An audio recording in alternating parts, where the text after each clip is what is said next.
Es-tu prête, Mathilde? On va demander. Et on espère que c'est bon. Tu es refaite, oui, oui, oui. Car tu es fan 2, comme l'émission. Mais fan 2, Mathilde Larère, évidemment. Alors, on va voir. C'est parti. Wow, le bon son de Skype. Est-ce que tu Salut. me reçois, Mathilde? Ouais, ça y est. C'est parfait, très bien. Alors, je vais t'afficher à l'écran. Et voilà, c'est bon, tout le monde te voit. Comment vas-tu? Bah écoute, ça va. Et toi, et vous? Ben ça va, écoute, et vous allez bien sur le chat? Ils ont l'air contents en tout cas de te recevoir, avec ton très beau fond en plus. On notera quand même Ouais. premier je- invité à faire autant d'efforts graphiques de présentation. Enfin, c'est Tardy qui a fait les efforts graphiques. Moi, j'ai juste mis le fond. Ok, très bien. En tout cas, encore une fois, bon, je te l'ai déjà dit en privé, mais merci beaucoup d'être là. Je pense que ça fait plaisir à beaucoup de gens et que le sujet en plus intéresse vraiment énormément de gens. Est-ce que tu peux te présenter succinctement? Moi, j'ai juste dit que tu étais historienne des révolutions. Ouais, alors, historienne des révolutions, comment dire? Je suis enseignante-chercheuse, donc je fais à la fois de l'enseignement et de la recherche.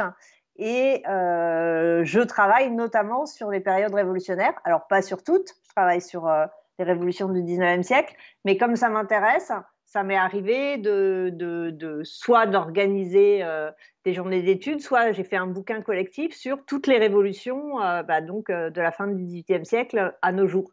C'est pour ça que j'ai marqué, parce qu'en fait, historienne des révolutions, c'est le truc de Twitter, on n'a pas beaucoup de signes, donc j'ai écrit historienne des révolutions, ça fait la meuf qui connaît toutes les révolutions sur le bout des doigts, ce qui n'est pas tout à fait le cas.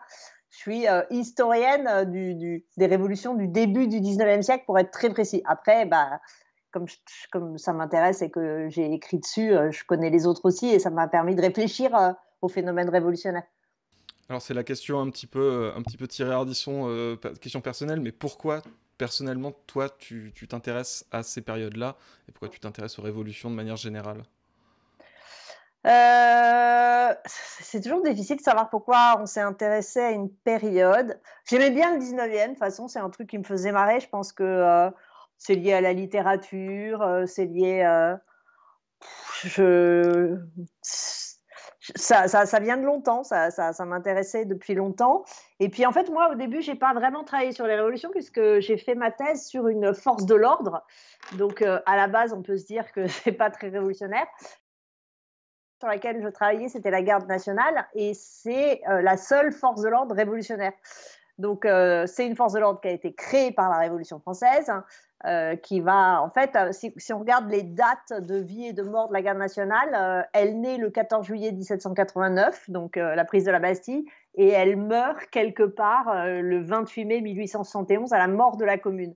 Et quand on parle de la Commune, quand on parle des fédérés, en fait, c'est les gardes nationaux. Donc, ça m'a fait rentrer en plein dans les révolutions. Et puis, c'est des forces de l'ordre qui, des fois, sont révolutionnaires.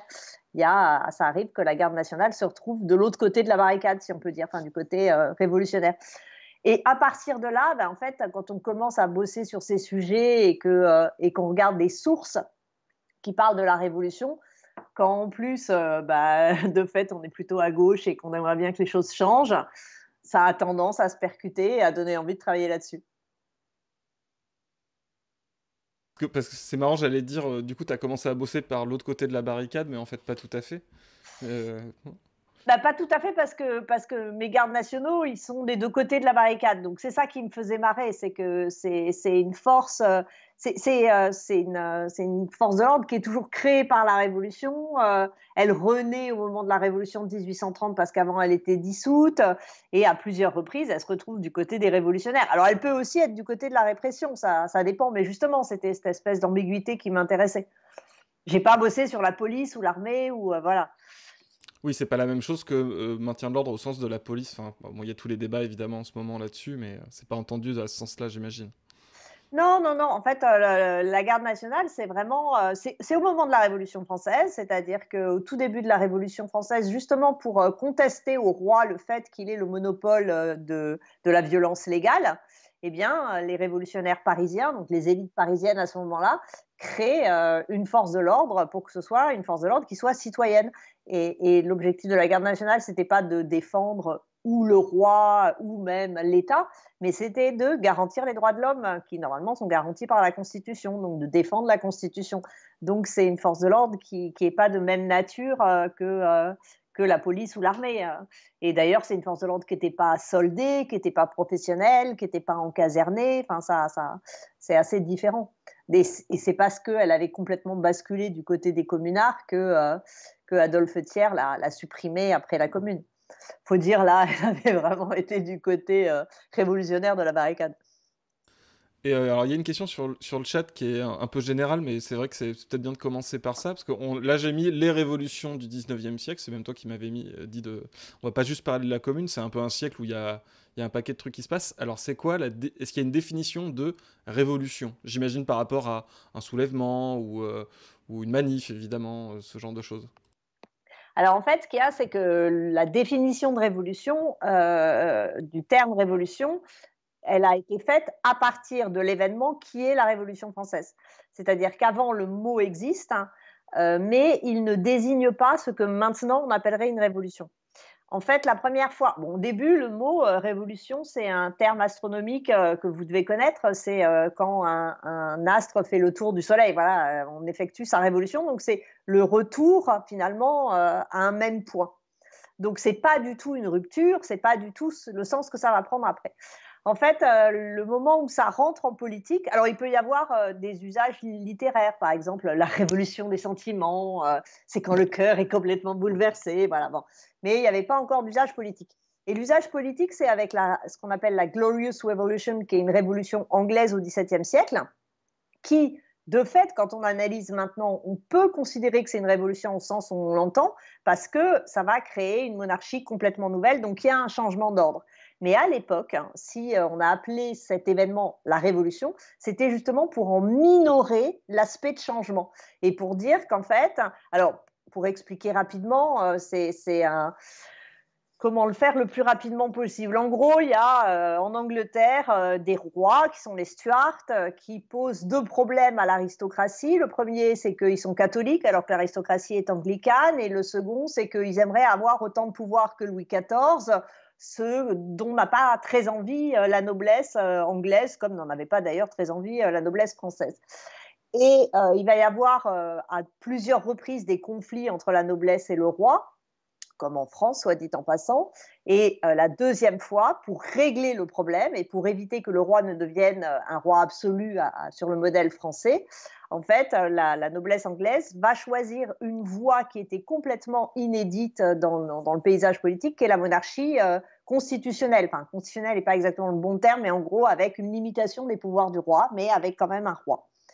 Mais en même temps, la noblesse qui effectue ce changement ne veut pas dire que c'est un changement absolu.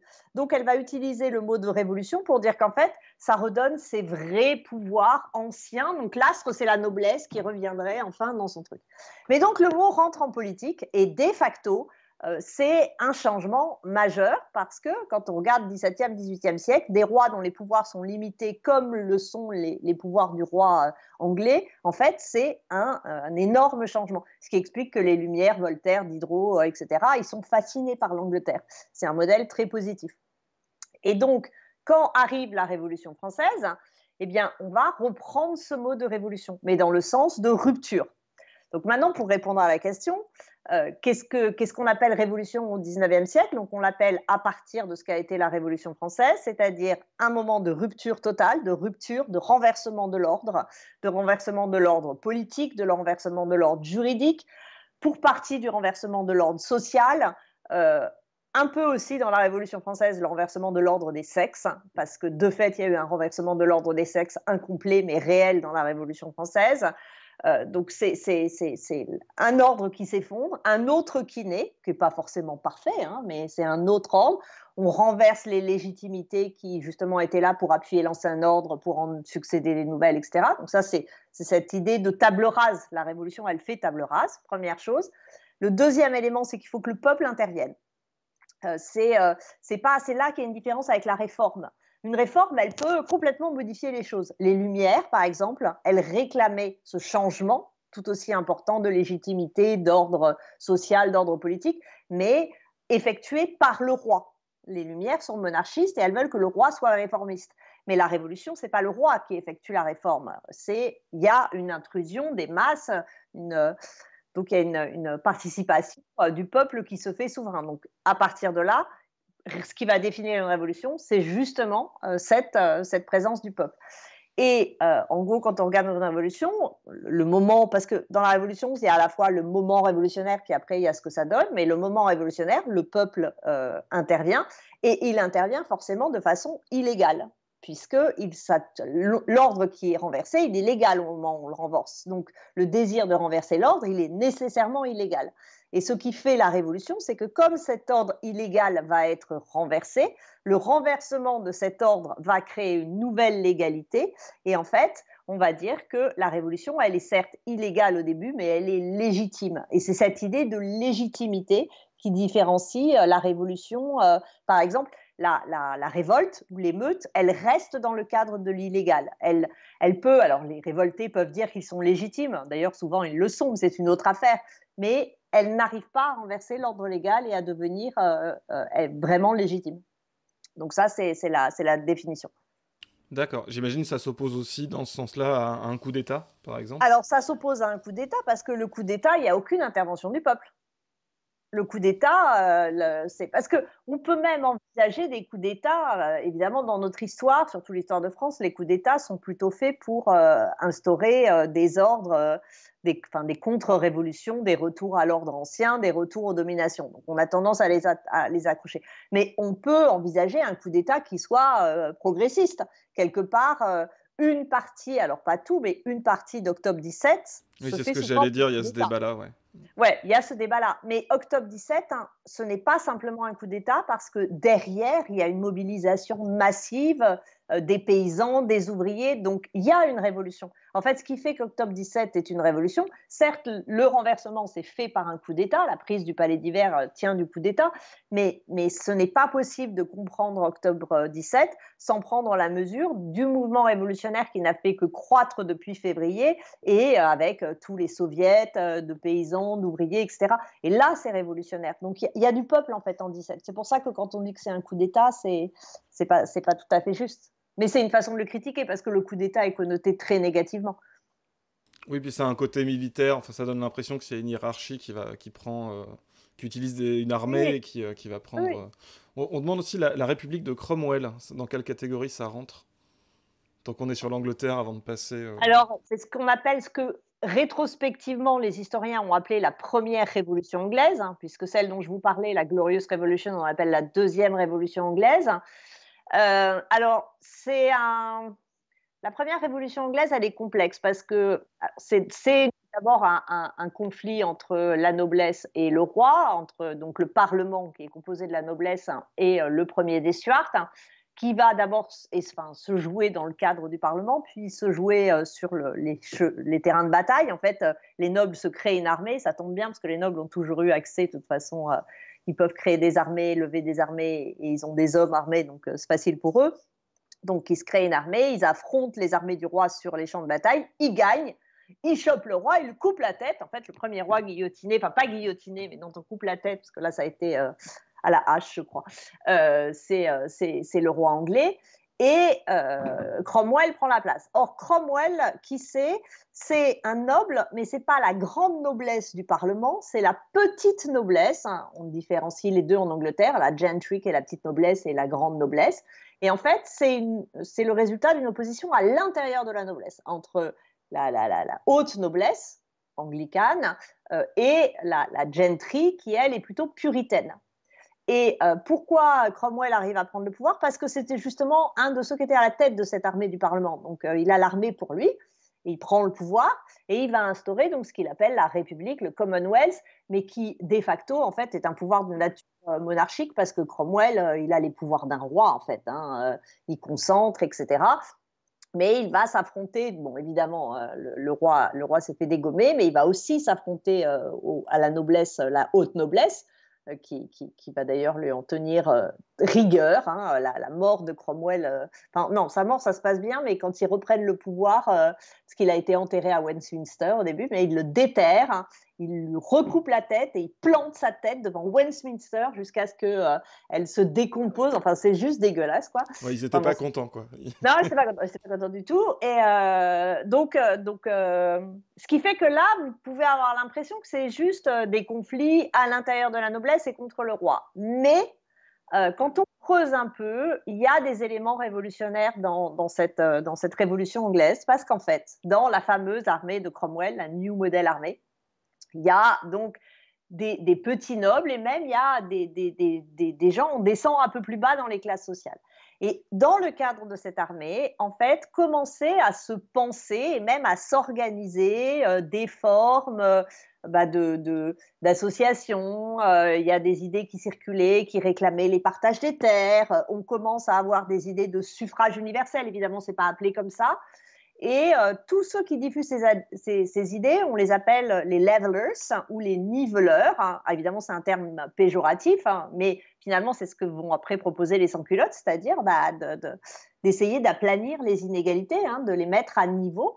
Et les idées des levelers et des niveleurs, hein, elles sont proprement révolutionnaires. Et d'ailleurs, Cromwell ne s'y trompera pas. Il fera pendre les principaux penseurs du mouvement des niveleurs. Donc là, il y a une dimension révolutionnaire, hein, qui était présente dans cette première révolution anglaise.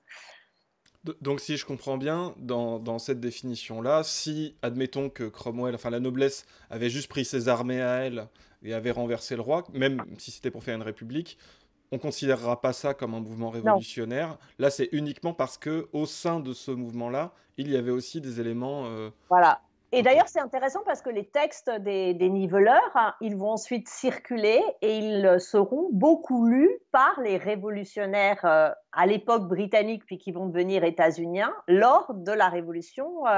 Et la plupart pas mal des radicaux, enfin, je sais comment on dit, américains du Nord ou des États-Unis, je ne sais pas comment on dit, mais enfin des colons britanniques qui se soulèvent contre la métropole dans les années 1770, ils ont lu les niveleurs. Donc, en fait, ce qu'il y a aussi, c'est que quand on se met à travailler sur les révolutions, moi, c'est ça que je trouve absolument fascinant, c'est que toutes les révolutions se donnent la main. C'est-à-dire qu'il n'y en a pas une qui ne cite pas les autres, qui ne s'appuie pas sur des textes qui ont écrits dans des autres, qui ne reprend pas des symboles. Alors après, ça se perd, ça peut se reprendre. Et souvent, je dis, dis-moi quelle révolution tu cites et je te dirai qui tu es. Mais c'est vrai que selon les familles politiques, on va en mobiliser plus ou moins. Mais et en plus, là où c'est compliqué, c'est quand on arrive au XXe, avec tout ce qu'il y a comme révolution derrière, hein, ça commence à faire beaucoup. Quand on voit, je m'éloigne un peu là, mais si on était dans comment dire, la place de la Sorbonne, enfin la cour de la Sorbonne en 1968, hein, il y a des références à tout, enfin beaucoup de révolutions, pas à toutes, mais à beaucoup. Il y a la Commune, il y a le Che, il y a Mao, il y a Lénine, il y a Makhno, il y a Rosa Luxembourg. Et en fait, ça devient une espèce de millefeuille de références, hein, et où chacun pioche, mais en même temps, ça s'additionne. C'est-à-dire que un révolutionnaire, il a dans ses valises toutes les révolutions du passé, mais plus on avance dans les siècles des révolutions, plus ces valises, ça devient des malles, et puis au bout d'un moment, il faut un 33 tonnes pour balancer toutes les révolutions, les modèles révolutionnaires. Et voilà, et donc la révolution, elle charrie toujours toutes ces références.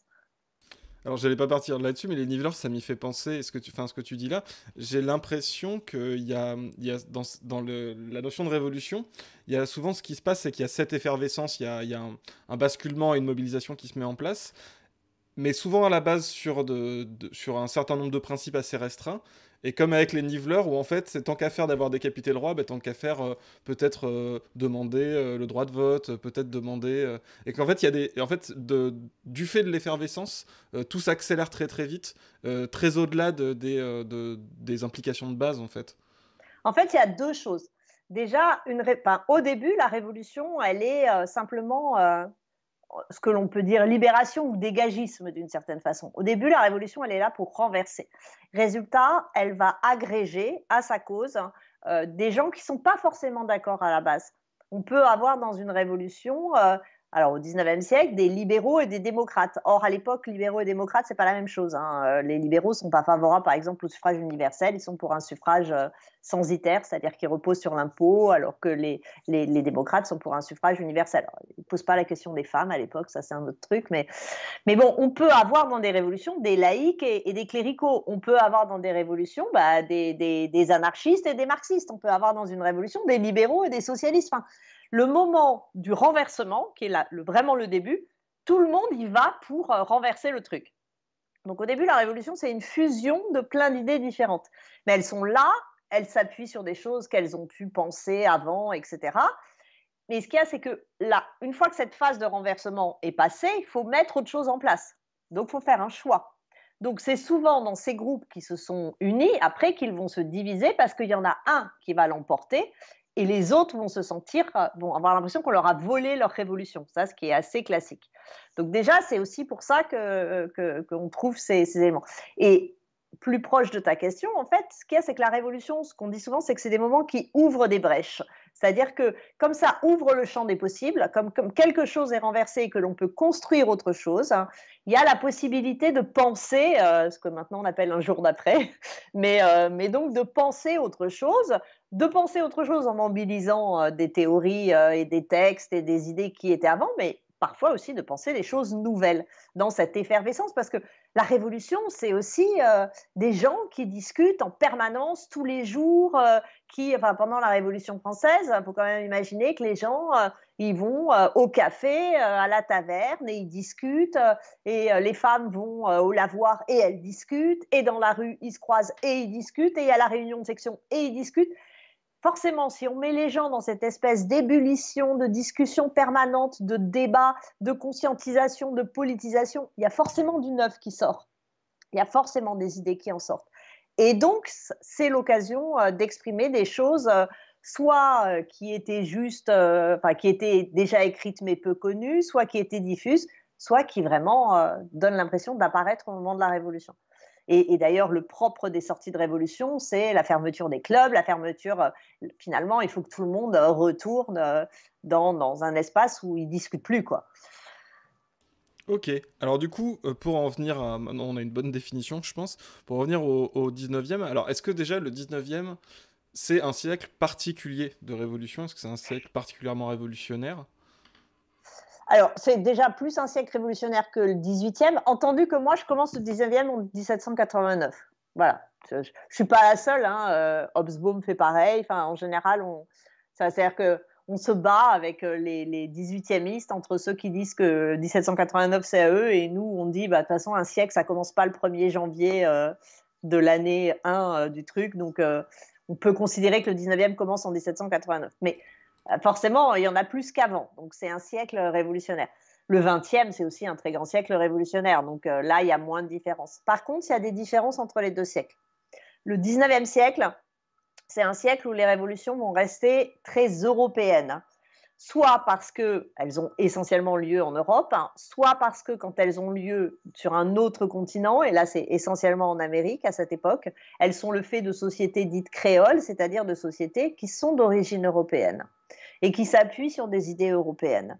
Et en fait, la seule révolution qui ne soit pas créole et qui n'ait pas lieu en Europe, c'est la révolution haïtienne, qui est la révolution des esclaves, des esclavagisés noirs dans la colonie française de Saint-Domingue. C'est la seule qui ne soit pas une révolution créole européenne ou européenne.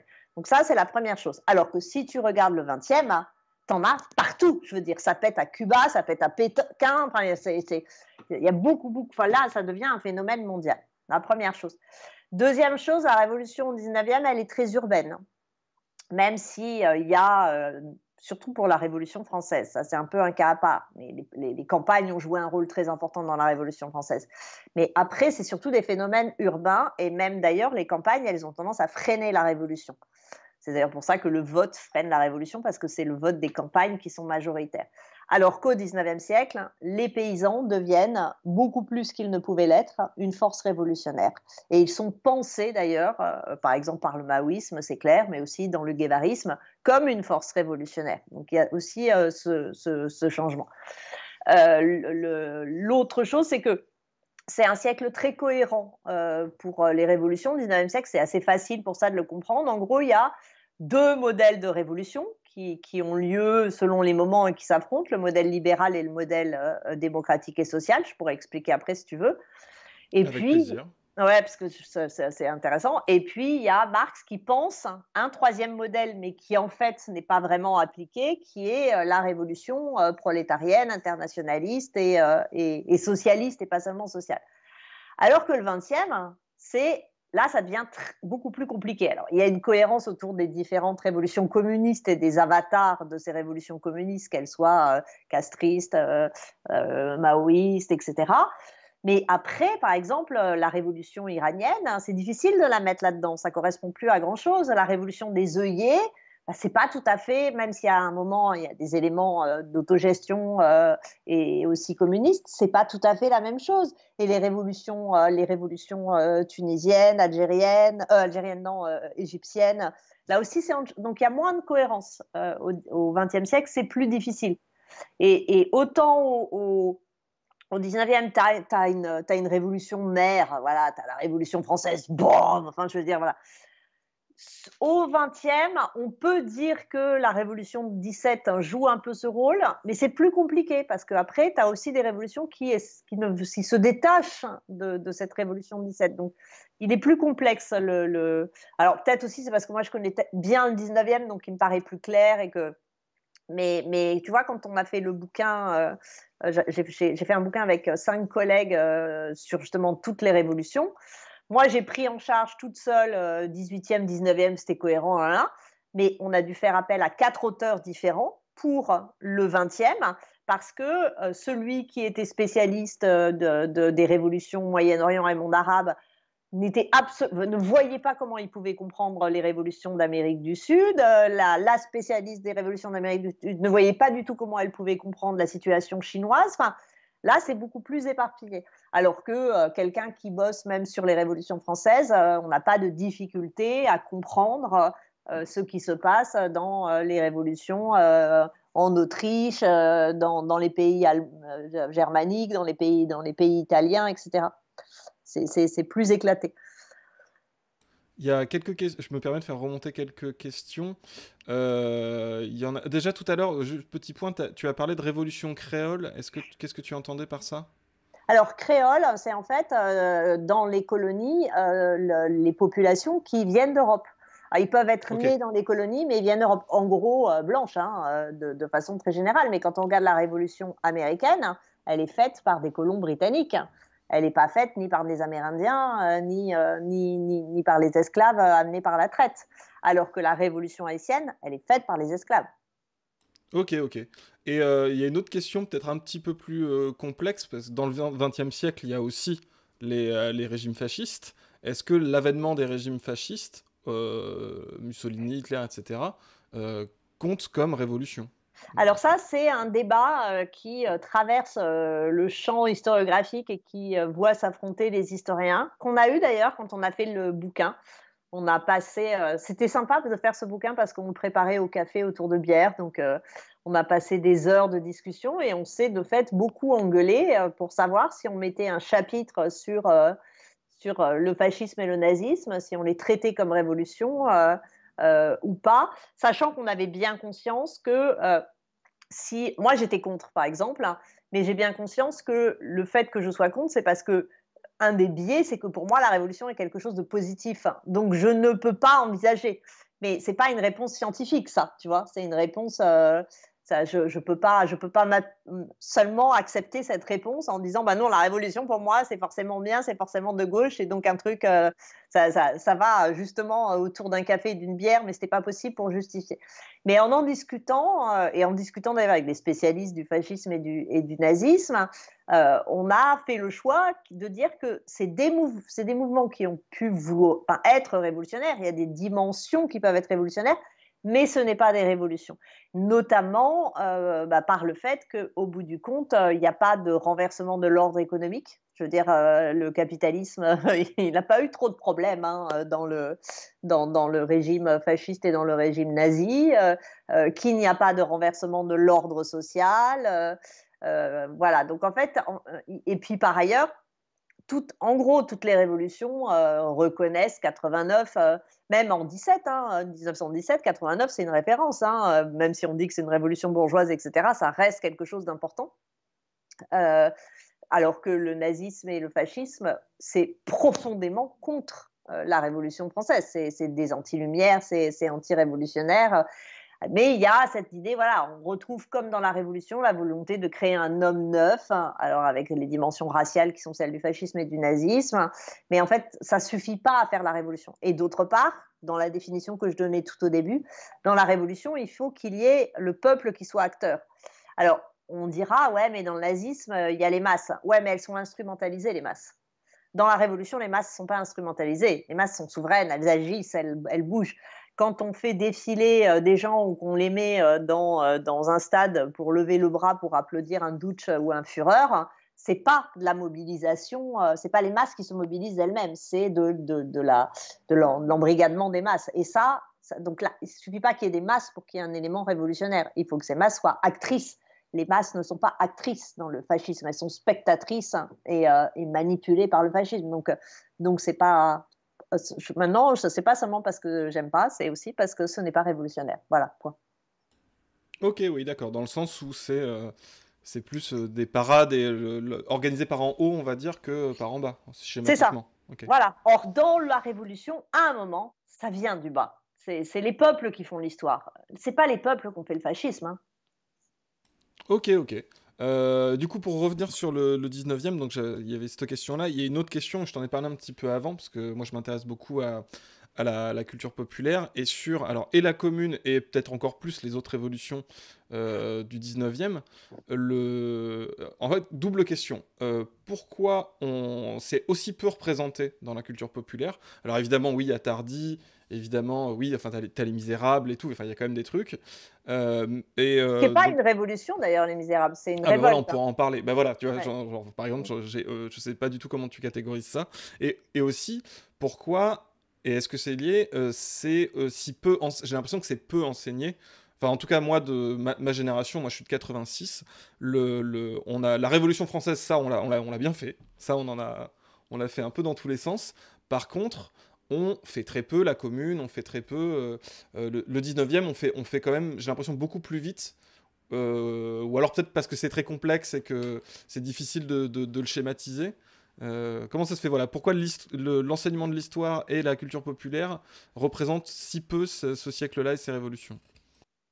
Alors, l'enseignement de l'histoire et la culture populaire, c'est deux choses différentes. Voilà, déjà. pour cette double question. Ouais. Par ailleurs, dans les révolutions du 19e siècle, quelque part, la plus connue, c'est la commune. Parce qu'en fait, les gens connaissent, celles qui sont peu connues, 1830, les gens connaissent peu.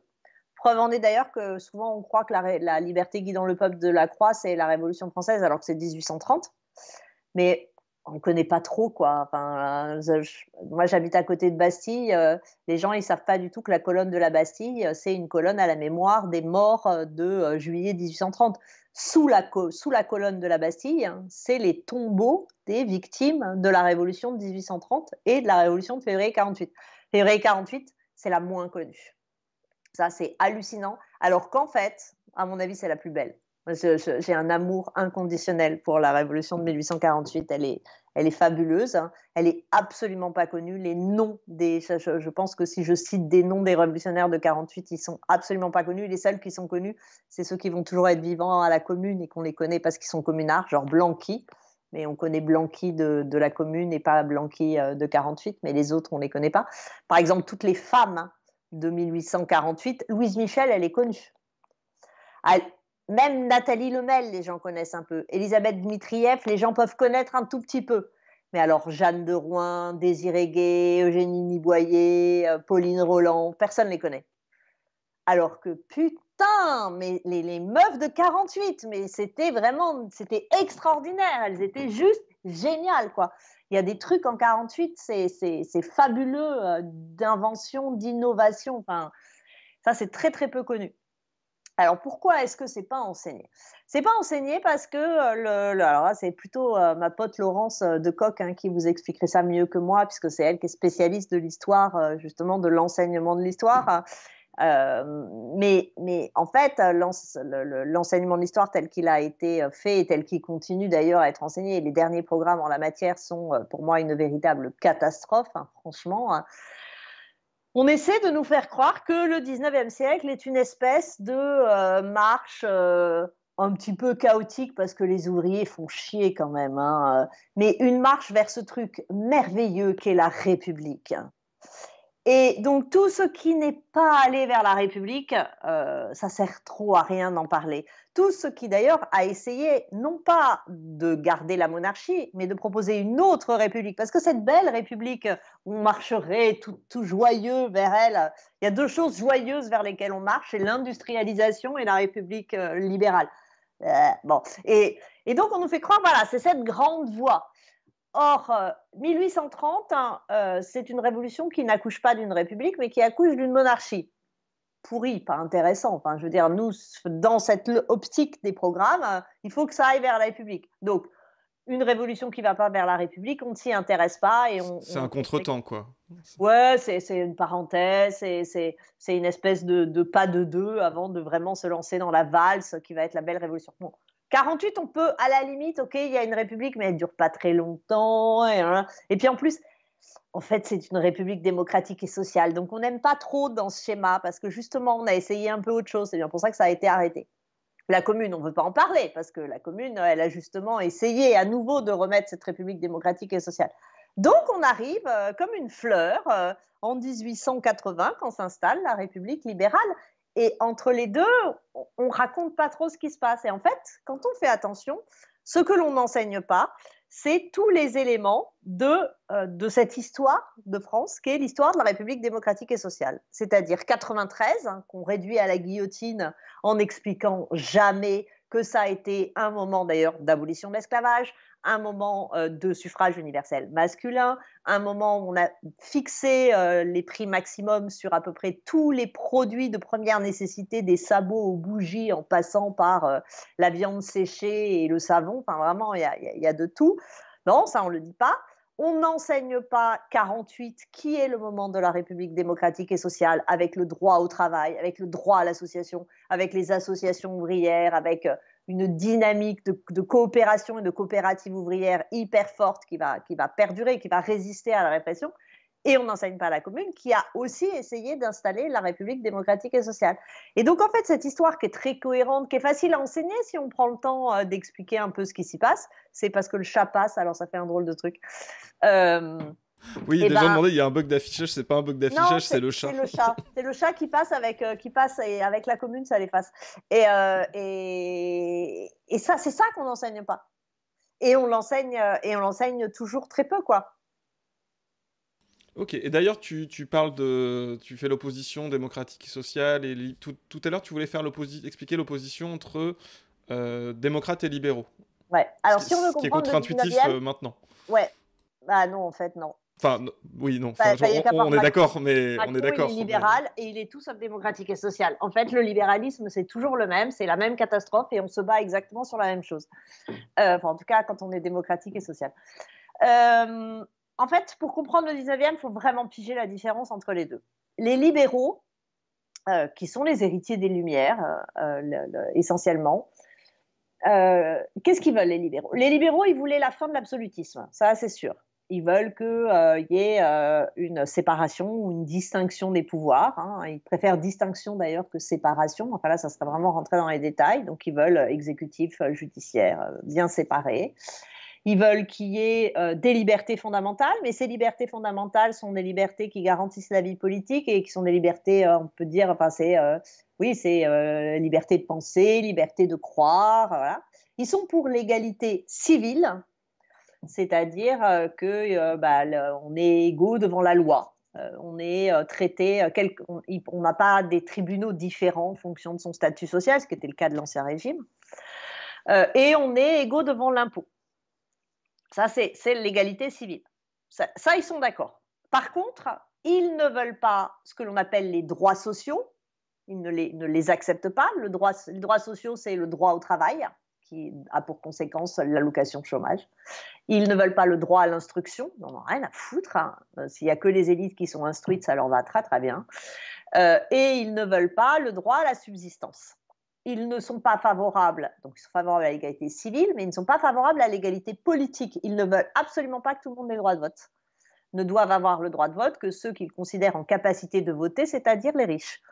Et ils ne sont pas non plus favorables à l'égalité sociale impliquant des politiques de redistribution et puis d'aide et donc effectivement d'instruction pour donner plus de chances. Donc ça, c'est les libéraux. Les démocrates sociaux, ils sont pour l'égalité sociale, ils sont pour les politiques de redistribution et les politiques sociales, ils sont pour l'égalité politique, donc ils sont pour le suffrage universel masculin, parce que voilà, c'est la limite claire du 19e siècle. Donc si tu regardes, la révolution de 1789, c'est une révolution libérale. 1789. Qu'est-ce qu'ils font ? Le roi perd ses pouvoirs absolus, il y a une séparation des pouvoirs, il y a rédaction d'une constitution, mais il y a du suffrage censitaire. Il faut savoir que 40% des hommes en âge de voter n'ont pas le droit de vote au début de la Révolution française, donc on n'est pas en suffrage universel. Il n'y a pas d'abolition de l'esclavage. Les libéraux s'accommodent sans problème avec l'esclavage, parce que dans les libertés des libéraux, le premier des droits de l'homme pour les libéraux, c'est la propriété. Le droit à la propriété, formulé 2 fois dans la déclation quand les autres ne le sont qu'un. Hein. Oui, c'est genre les philosophies de Locke, tout ça. C'est ça, c'est ça. Et comme la propriété, l'esclave est censé être la propriété d'un maître, et ben le droit de propriété du maître l'emporte sur la liberté de l'esclave, pour les libéraux.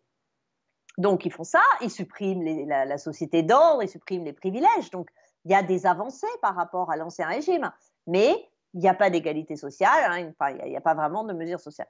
Les démocrates sociaux, c'est les montagnards, c'est ceux qui vont réussir à prendre le pouvoir en juin 93, en virant les Girondins. Les Girondins sont des républicains libéraux. Les Girondins n'étaient pas favorables aux politiques sociales. Donc quand les montagnards arrivent, ils mettent en place un programme démocratique et social. Et ce programme démocratique et social, c'est d'abord, ils vont mettre un peu de temps, hein, il a fallu leur mettre un peu la pression, mais c'est quand même l'abolition de l'esclavage, c'est le suffrage universel masculin, c'est la condamnation de ceux qu'on appelle les accapareurs, c'est-à-dire en fait ceux qui spéculent sur le prix du grain pour s'en mettre plein les fouilles pendant que le peuple crève de faim, c'est les prix maximums sur tous les produits de première nécessité. Il y a un truc que je dis souvent aux étudiants parce que les étudiants, ils arrivent et c'est normal avec ce qu'on leur a enseigné, c'est-à-dire Robespierre, dictateur, guillotine, le sang qui coule, la terreur avec un grand T qui clignote. Et donc, ils imaginent la mort en 93. Or, en fait, quand on regarde le taux de mortalité à Paris, le seul moment où il baisse, le moment où il est le plus bas de toute la Révolution française, c'est de 93 à 94. Parce que les gens ne sont pas morts de faim. Oui, voilà, c'est ça. C'est pour des raisons de politique sociale, ok. Et voilà. Donc ça, c'est le moment. Et donc, c'est pas du tout la même chose, tu vois. Et quand Robespierre chute et les robespierristes à Thermidor reviennent des libéraux, parce que les libéraux peuvent être républicains, un libéral, il s'en fout de savoir qui a le pouvoir à partir du moment où ses droits de l'homme sont garantis, à partir du moment où il y a une forme de séparation. Donc, on peut avoir des républicains libéraux. Donc, le directoire, c'est une république libérale. Attends, je prends un peu. Bien sûr, ne t'étouffe pas. Non.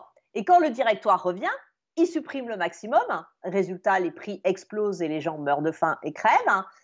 Il rétablit le suffrage censitaire. À nouveau, 40% des hommes en âge de voter, c'est-à-dire les plus pauvres, enfin 40% monte assez haut quand même, n'ont toujours pas le droit de vote. Bon, il ne touche pas à l'esclavage. C'est Napoléon qui le rétablira. Et il met fin à toute politique sociale. Tous les projets, par exemple, d'instruction publique ouverte à tous, c'est supprimé avec le directoire. Et en fait, pendant tout le 19e siècle, libéraux et démocrates sociaux sont des ennemis. Le seul moment où ils s'allient, c'est quand il faut renverser l'ennemi qu'ils ont en commun, à savoir la contre-révolution, les rois absolus. Donc, ils s'unissent en 1830 et ils s'unissent en 1848. Mais au fond, ils ne sont pas du tout d'accord. Ok, très bien. Ok, donc je pense que ça éclaire un petit peu parce que Enfin, si tu veux bien, je pense que les gens sur le chat seraient d'accord. Est-ce que tu peux, même si ça fait un peu, raconte-nous la révolution, Mathilde, Mère Castor. Est-ce que tu peux nous parler justement, c'est quoi les révolutions du 19e siècle? Pourquoi il y a un pluriel? C'est quoi 1830? C'est quoi 1848? On a le temps, hein, on a encore 1h10 devant nous, donc hésite pas. Est-ce que tu peux nous expliquer ce que c'est et ce que c'est la Ouais. commune aussi, du coup? Parce que j'imagine Ouais. qu'il y a une suite logique dans tout ça, il y a un enchaînement logique dans tout ça. Alors, 1830, elle est pas mal. Elle est injustement traitée, 1830. 1830, en fait, donc, à la chute de Napoléon, le frère, enfin, les frères de Louis XVI étaient revenus en France et dans la ligne de succession, donc le frère le plus proche de Louis XVI, qui va régner sous le tête de Louis XVIII, devient roi. Et ensuite, Charles X, le deuxième frère, hein, donc on a des rois qui sont les frères de Louis XVI sur le trône de France. Et ces rois, ils sont dans le cadre d'une monarchie libérale, parce que là, il faudrait que j'explique, mais en fait, on est quand même dans une monarchie libérale. Donc, il y a une liberté de presse, il y a un suffrage censitaire. Mais alors là, le suffrage censitaire de la Restauration, c'est 94% des hommes en âge de voter qui n'ont pas le droit de vote. C'est énorme, hein. En gros, sous la Restauration, pour avoir le droit de vote, c'est à peu près l'équivalent. C'est comme si, avant Macron, seuls les gens qui payaient l'ISF avaient le droit de vote. Tu vois le genre un peu? Ouais, ok, d'accord. Voilà. Mais il y avait une assemblée élue, mais qui était élue par les très très riches, quoi. Mais il y avait une élection. Ce qui pour les frères de Louis XVI, c'était déjà horrible, hein. Je veux dire, c'était, pour eux, c'était un vrai scandale, rien que ça. Mais donc il y avait des élections, bon.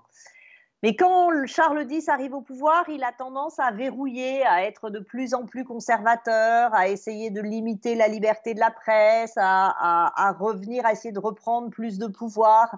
Et ça va soulever tous les libéraux. Parce que les libéraux, ils sont prêts à accepter un roi, mais ils veulent avoir la liberté de presse, ils veulent avoir ces trucs-là. Pourquoi est-ce que ça arrive en 1830 ? En fait, comment l'expliquer rapidement ? Il y a cette assemblée qui est élue. Même si elle est élue que par 6% des hommes en âge de voter, essentiellement les plus riches, tu as de plus en plus dans les plus riches une bourgeoisie très enrichie, notamment enrichie par l'industrie qui commence. Et cette bourgeoisie très enrichie par l'industrie qui commence, eh ben, l'ordre ancien, l'ancien régime, avec ses aristocraties foncières, avec ses nobles qui ont l'impression d'être sortis de la cuisse de Jupiter et qui les regardent de haut parce qu'ils n'ont pas de sang bleu, c'est pas trop leur truc. Donc, même dans les gens qui votent, hein, il y a des libéraux. C'est pour ça qu'il ne faut pas imaginer que les libéraux, tu as des libéraux qui sont des classes moyennes, mais tu as aussi les banquiers, Macron, peuvent être des libéraux. Et en 1827, il y a une élection. Et à cette élection, sort des urnes une majorité libérale. Donc tu as une chambre libérale et un roi qui est de plus en plus ultra-conservateur. Donc il y a un conflit entre la chambre et le roi qui va se durcir, se nourrir pendant 3 ans. Et en 1830, je passe sur les péripéties de ce conflit, le roi, n'arrivant plus à régler son conflit avec la chambre, dissout la chambre des députés. Ce qui est interprété, à juste titre, comme un coup de force. Sauf que une élection donc a lieu à nouveau pour redonner une chambre à la France, et des urnes ressort une majorité libérale. Donc, imagine la gueule du roi.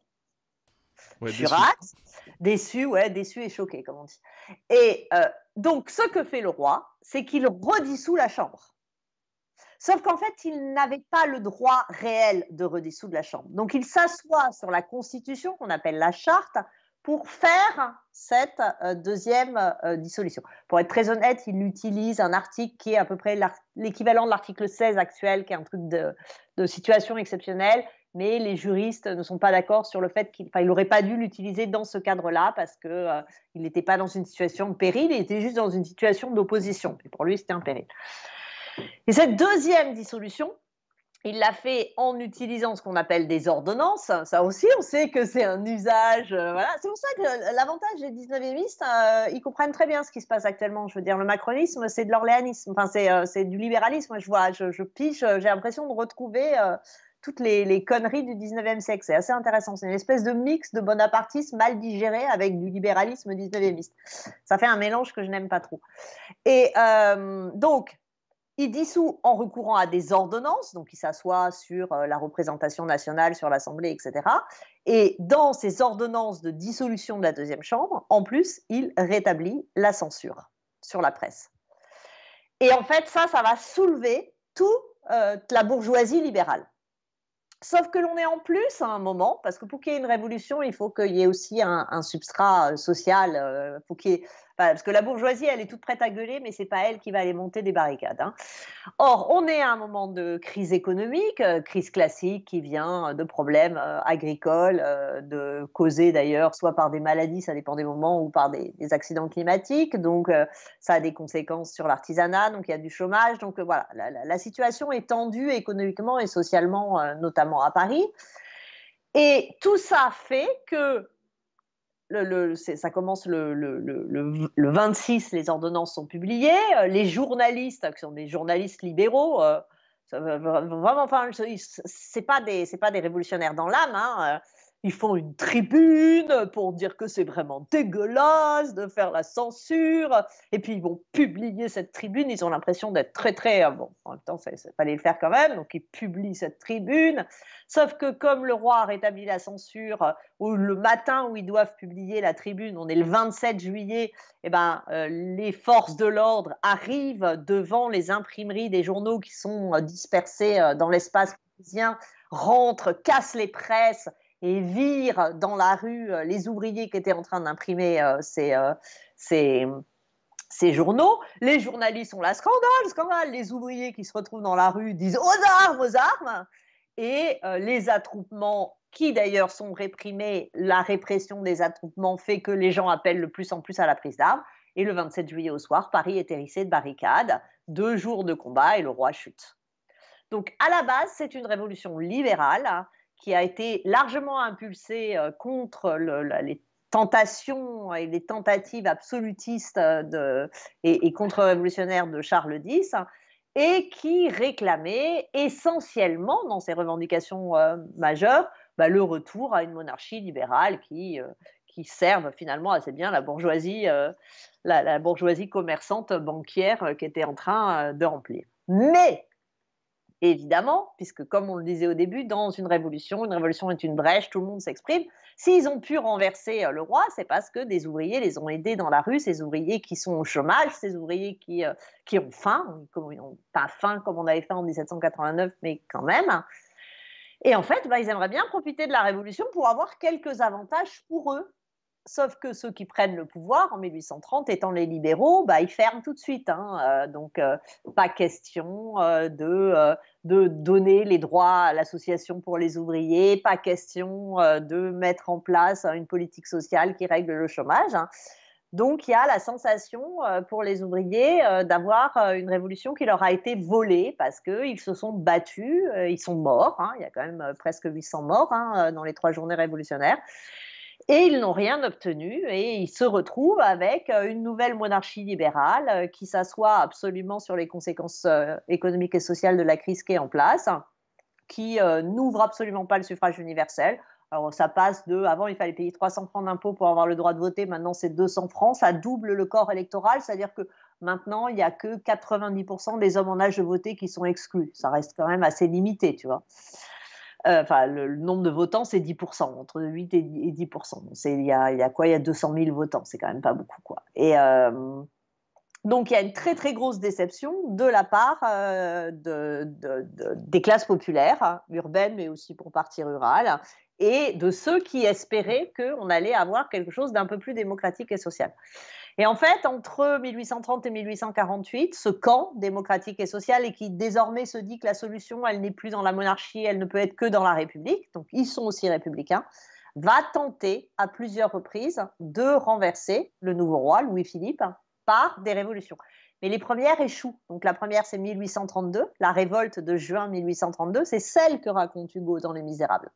Gavroche, hein, c'est le 5, les 5 D'accord. Donc c'est 2 ans 1832. après la Révolution, mais c'est juste une révolte. Ok. Bah, c'est une révolte parce que de fait, elle est écrasée, donc elle ne change pas l'ordre. Elle avait le désir de changer l'ordre. Elle est porteuse d'idées de changements révolutionnaires, démocratiques et sociaux, mais elle est écrasée en quelques heures. Donc c'est difficile de lui donner le nom de révolution. Avant cela, tu as quand même la révolte des Canuts, qui a aussi des dimensions révolutionnaires. La révolte des Canuts, elle ne s'explique que parce qu'elle est après 1830. C'est ces ouvriers qui, justement, n'ont pas réussi à obtenir ce qu'ils voulaient. Ils avaient, dans la brèche de 1830, ils avaient réussi à imposer un tarif, c'est-à-dire un prix sur lequel ils se mettaient d'accord avec ce qu'on appelle les marchands fabricants, c'est-à-dire en fait ceux qui achetaient les produits finis et qui se faisaient... c'est les capitalistes mais c'est pas des capitalistes industriels, c'est des capitalistes commerçants à l'époque. Si je peux me permettre de resituer, tu me dis si je dis une bêtise, parce que je suis à Lyon, donc j'essaie de faire gaffe à ce que je dis. Pour expliquer aux gens, les Canuts, c'est des ouvriers du textile, des ouvriers et ouvrières du textile, qui sont plus ou moins à leur compte, en fait, c'est-à-dire qu'ils travaillent chez eux. C'est pour ça qu'à Lyon, vous avez ces appartements avec des plafonds très hauts, parce qu'ils avaient les machines à tisser dedans. Et leur problème était non pas d'avoir un patron du coup dans une grande fabrique de textile ou quoi, mais qu'en fait ils devaient vendre leur matériel à des, comme tu dis, comment tu dis, des marchands commerçants. C'est des marchands fabricants, Voilà. on les appelle comme ça. C'est pour ça qu'on dit que c'est la fabrique de Lyon. Okay. Alors qu'ils fabriquent que, hein, d'ailleurs on ne disait pas les canuts à l'époque, c'est un terme postérieur, parce que canut à l'époque était un terme péjoratif. Et donc, les canuts ne s'appelaient pas les canuts, c'est les soyeux, ils s'appelaient les soyeux. Mais voilà, pour simplifier, maintenant, on dit les canuts parce qu'après coup, presque par retournement de stigmate, ils ont repris aussi ce terme de canut. Puis il y a la chanson des canuts, qui est le fameux chant des canuts, il est plus tardif, hein, c'est 1880, 82, je ne me souviens plus la date exacte, mais oui, eux, ils veulent juste que les patrons ne fassent pas tomber en dessous d'un prix minimum la pièce de soie. Oui, voilà, parce qu'ils se faisaient avoir sur les prix. J'aime bien le préciser parce que, ouais, voilà, on dit les auto-entrepreneurs du 19e siècle sur le chat. C'est ça, voilà. Moi, d'ailleurs, j'ai fait une émission sur Arrêt sur Image où j'expliquais qu'en fait, c'est de l'ubérisation. Hein, et d'ailleurs, ce que j'ai trouvé très drôle, c'est que si on a maintenu ce système, ce qu'on appelle la fabrique, hein, ou ce que les historiens appellent la proto-industrialisation, c'est-à-dire pas de concentration capitalistique hein, dans des grandes entreprises, dans des grandes usines, hein, c'est l'ouvrier qui est son petit patron, qui possède ses murs et qui possède ses machines. Alors que dans le système de l'industrialisation, c'est le patron capitaliste qui possède les murs, qui possède les usines, et l'ouvrier n'est plus qu'une force de travail et il a un salaire. Donc, ce n'est pas le même système, mais résultat, il y a une atomisation en kyrielle de petits ateliers disséminés dans les villes et dans les campagnes, parce que les canuts, il y en avait aussi dans les campagnes, et pas du tout une concentration ouvrière. Pourquoi est-ce que on a maintenu le système de la proto-industrialisation très longtemps en France, plus longtemps par exemple en Angleterre où on avait déjà fait des usines et concentrées? C'est parce que l'on pensait aussi que ça limiterait le mouvement ouvrier. Parce que c'est beaucoup plus difficile de s'organiser quand on est dans des ateliers, et plus encore quand ces ateliers sont disséminés à la campagne, parce qu'il faut imaginer, par exemple, la fabrique des mouchoirs de Cholet, c'est dans toute une région, mais c'est dans chaque ferme les gens qui tissent. Donc, ils ne vont pas se retrouver le soir à la sortie d'usine pour discuter avec le délégué syndical. Hein. Donc, c'est plus difficile de s'organiser. Donc, c'était aussi un moyen de casser le mouvement ouvrier, le système de la fabrique. Eh bien, pas de bol, c'est là que naît le mouvement ouvrier français. Alors, la ville aide, hein, ils sont dans le quartier de la Croix-Rousse, qui n'est pas Lyon d'ailleurs à l'époque, hein, qui est un faubourg, mais ils se voient, et puis parce que grâce à la Révolution de 1830, bah justement, ils se sont rencontrés, ils ont créé un journal, hein, l'Écho des fabriques, ils ont créé une mutuelle pour s'aider, et que se rencontrant, s'assemblant, ils ont pu en fait faire naître d'abord une conscience corporative qui est celle des canuts, mais qui va, si on dit que le mouvement ouvrier naît de la révolte des canuts, c'est parce que les soyeux sont descendus pour protester contre cette histoire de fabrique, mais ils ont été rejoints par les ouvriers de la Guillotière, par d'autres ouvriers des faubourgs, par des menuisiers, par des maçons, par des chaudronniers. Et donc, on a une conscience qui n'est plus simplement la conscience de son corps de métier, mais une conscience de sa classe ouvrière. Et donc, le mouvement ouvrier naît là-dedans. Et ce qui est marrant, c'est que l'ubérisation, les Deliveroo, etc., Il y a beaucoup de patrons qui pensent aussi que ça va éviter la grève. Alors on leur fait miroiter, t'es ton petit patron et tout. En fait, c'est la cata, t'as zéro protection sociale. Enfin, et malgré tout, les Deliveroo, ils ont réussi à s'organiser, à faire une grève aussi. Oui, mais Donc, c'est ouais, c'est vraiment bien de faire cette. C'est pour ça que je me permets de faire cette parenthèse. Parce que... Mais pareil, pour tous les gens, tu vois, qui vont me dire ah oui, le socialisme, etc., tout ça, c'est fini. On n'est plus à l'époque des ouvriers en usine, en CDI, etc. Maintenant, tout le monde est indépendant et tout machin. Enfin, c'est hyper contre-historique, je trouve. Parce que ah non, le oui. mouvement ouvrier et le mouvement socialiste, c'est, au sens très large, c'est aussi. Puis c'est pareil, enfin, les sans-culottes, etc., les mecs n'étaient pas dans des fabriques, etc. Bon, voilà, c'était pour la parenthèse là-dessus. Je te laisse continuer sur. Après, si on revient aux sans-culottes, le problème de la sans-culotterie, c'est qu'elle est aussi faite pour partie pour tuer le mouvement ouvrier. Ah, c'est-à-dire. Bah, c'est-à-dire que quand tu regardes le début de la Révolution française, hein, on voit commencer à poindre ce qui aurait déjà pu être un mouvement ouvrier. C'est-à-dire que, évidemment, d'abord dans un cadre à nouveau corporatiste, par corps de métier, mais on commence à avoir des alliances entre différentes corporations, une possibilité d'organisation du monde ouvrier. C'est bien ça le mouvement ouvrier. Hein. C'est à partir du moment où il s'organise et que c'est pas simplement dans un face-à-face dans le cadre d'un atelier avec son patron, mais qu'il peut y avoir des formes de solidarité. Et donc ce mouvement ouvrier commençait à naître très nettement avec, on a des premières, on n'appelait pas ça des manifestations, mais des ancêtres de la manifestation, des ancêtres de la mise d'associations d'ouvriers. Et les libéraux, toujours les libéraux, mettent immédiatement fin à ce qui les fait super trouiller, parce que ça ne leur plaît pas du tout, avec la loi Le Chapelier qui interdit les associations ouvrières. Donc déjà, le mouvement ouvrier se prend sur la gueule, la loi Le Chapelier, et cette interdiction, pendant tout le 19e siècle, la principale revendication du mouvement ouvrier, c'est de retrouver le droit à l'association. C'est de pouvoir s'associer. C'est pour ça. Et ça a été long en France. Hein. Les syndicats, c'est la loi Waldeck-Rousseau 1884, hein, avant que les ouvriers. Alors après, ils l'ont pris un peu par eux-mêmes avant. Hein, il y a des chambres syndicales avant, mais freiner le droit à l'association, c'est vraiment une grosse constance. Mais il se trouve que les montagnards, parce que je dis plein de bien des montagnards, des démocrates sociaux, bon, enfin, il y a aussi vachement de limites, hein, enfin, en tout cas, si on en fait un jugement d'ordre politique, mais les montagnards ne sont pas forcément très, très favorables au mouvement ouvrier non plus. Et ils vont le miner par l'autre stratégie qui mine le mouvement ouvrier, c'est la stratégie de dire que, en fait, de noyer le mouvement ouvrier dans un mouvement populaire. C'est-à-dire de faire passer la catégorie peuple au-dessus de la catégorie ouvrier. Et l'exemple enfin, peut-être ce sera plus parlant si je dis comme ça. Les sans-culottes, qu'est-ce qu'ils ont toujours demandé? Les sans-culottes, ils demandent la baisse du prix du pain. Le problème, c'est qu'effectivement, le pain était cher et que donc les gens avaient faim. Tu as deux possibilités dans ces cas-là. Si tu es un ouvrier salarié, tu veux que ton salaire, il augmente. Et puis après, ton pain trop cher, tu t'en tapes puisque de toute façon, ton salaire est plus élevé. Donc les revendications d'un mouvement ouvrier, c'est des revendications salariales. C'est augmenter le salaire. Mais le mouvement sans culotte, qui va mettre dans un même mouvement, certes des ouvriers salariés, des artisans, etc., salariés, mais aussi des petits patrons, parce qu'il y a plein de petits patrons. Le petit patron, il n'a pas envie qu'on augmente les salaires, puisque souvent le petit patron, bon, il se paye lui, mais il a toujours 2-3 ouvriers qui bossent un peu pour lui. Donc lui, il n'a pas intérêt à ce qu'on augmente les salaires. Lui, il a intérêt à ce qu'on baisse le prix du pain. Donc, c'est des associations de consommateurs qui peuvent se mettre d'accord sur le refus d'un prix à la consommation, soit parce que les choses sont trop taxées, soit parce que les prix sont trop élevés, mais qui ne vont pas avoir des réclamations d'ordre salarial. Et en fait, toute la mystique autour du sans-culotte, etc., elle a aussi eu pour effet de tuer dans l'œuf les revendications qui étaient propres à ce qui aurait pu être un mouvement ouvrier, c'est-à-dire des revendications sur les conditions de travail et sur les conditions salariales. Et on va avoir du temps avant que ça ressorte. À la place, on a des revendications de baisse de prix. Ok. Est-ce que c'est tiré par les cheveux de faire un parallèle ou d'y trouver une origine entre l'opposition entre la logique, on va dire, je dirais populiste, y compris populiste de gauche, c'est-à-dire, tu vois, 99% contre les 1%, le peuple, etc., et la logique, on va dire, plus marxiste de classe. Ah, mais c'est exactement ça. Moi, c'est souvent d'ailleurs quand on me demande d'intervenir sur ces trucs-là et d'expliquer pourquoi 99, 1%, ça ne me plaît pas.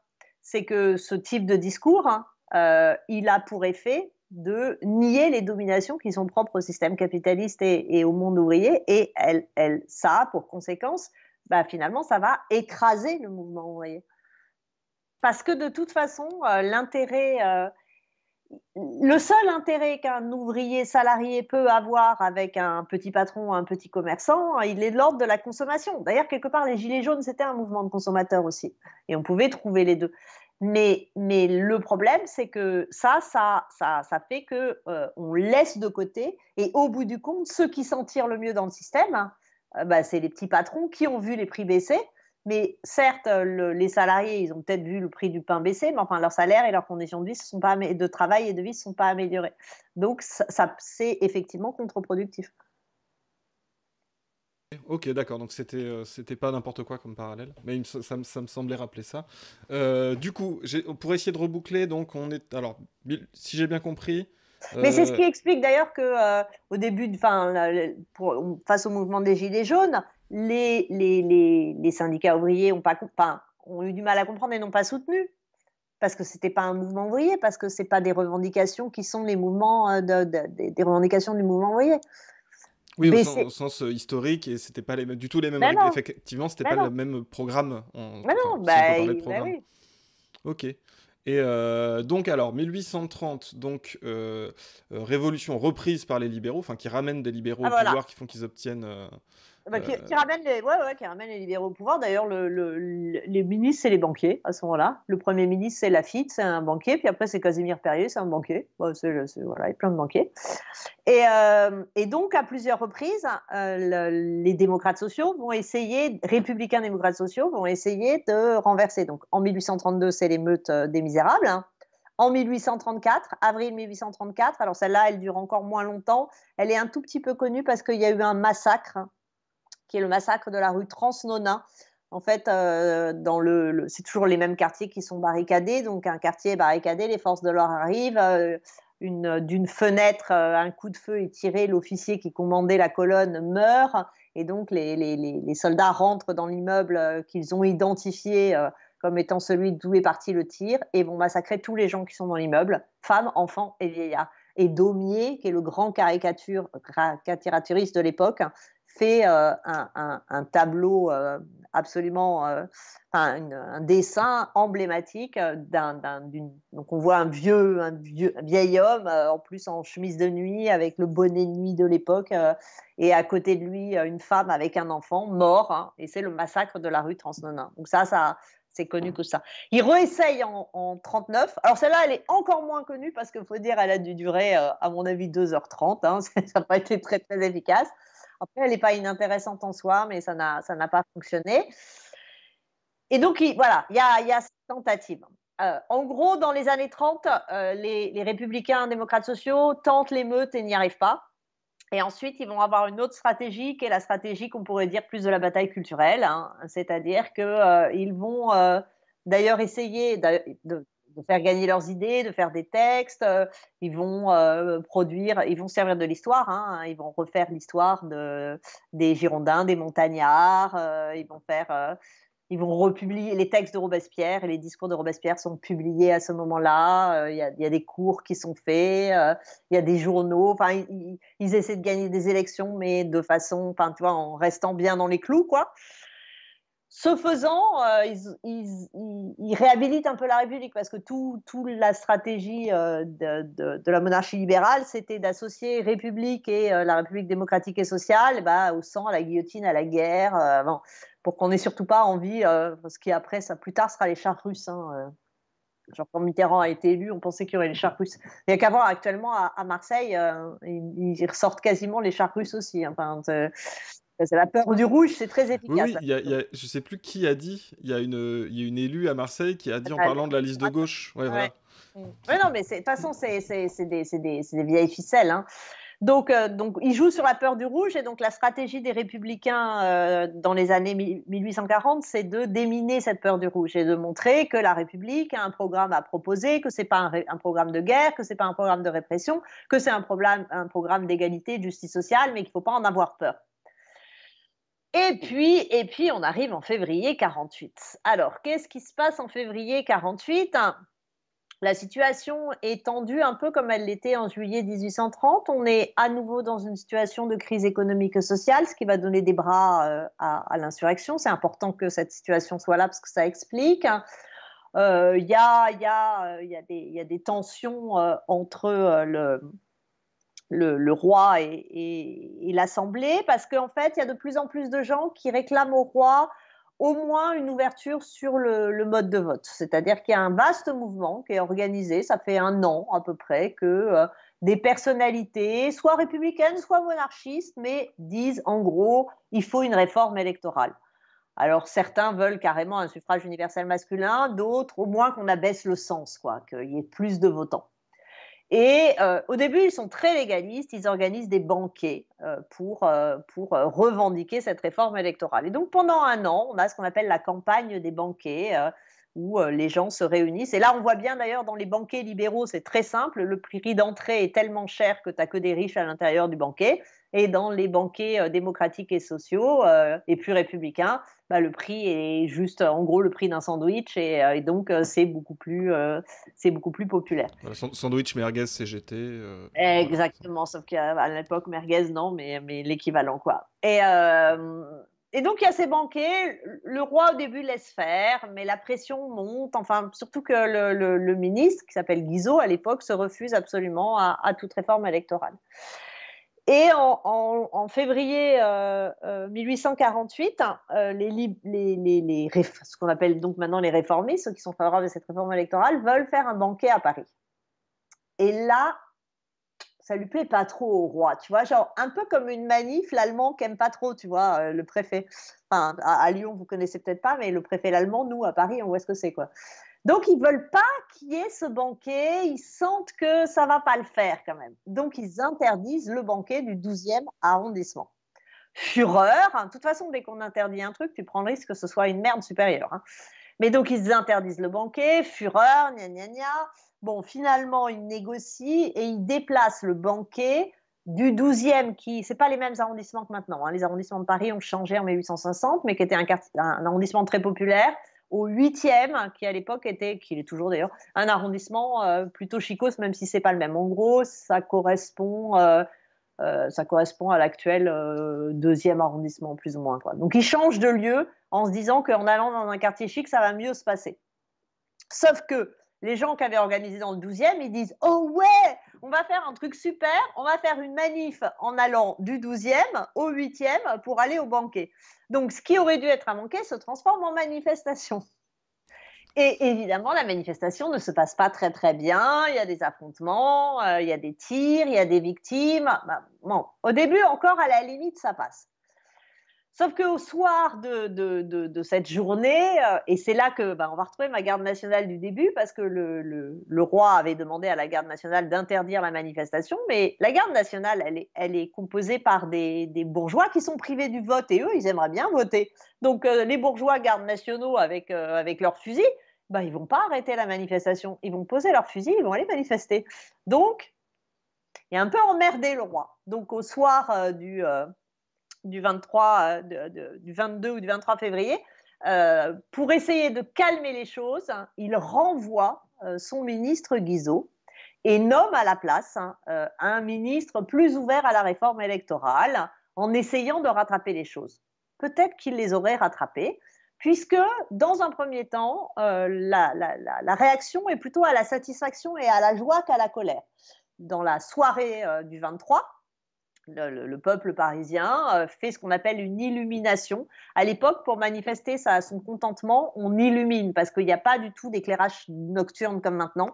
Donc, quand on est satisfait de quelque chose, on met des bougies aux croisées des fenêtres. Voilà. Donc, il y a une marche nocturne, une illumination. Les gens chantent, ils sont contents, ils crient à bas Guizot, vive Barrault. Enfin, ça leur va.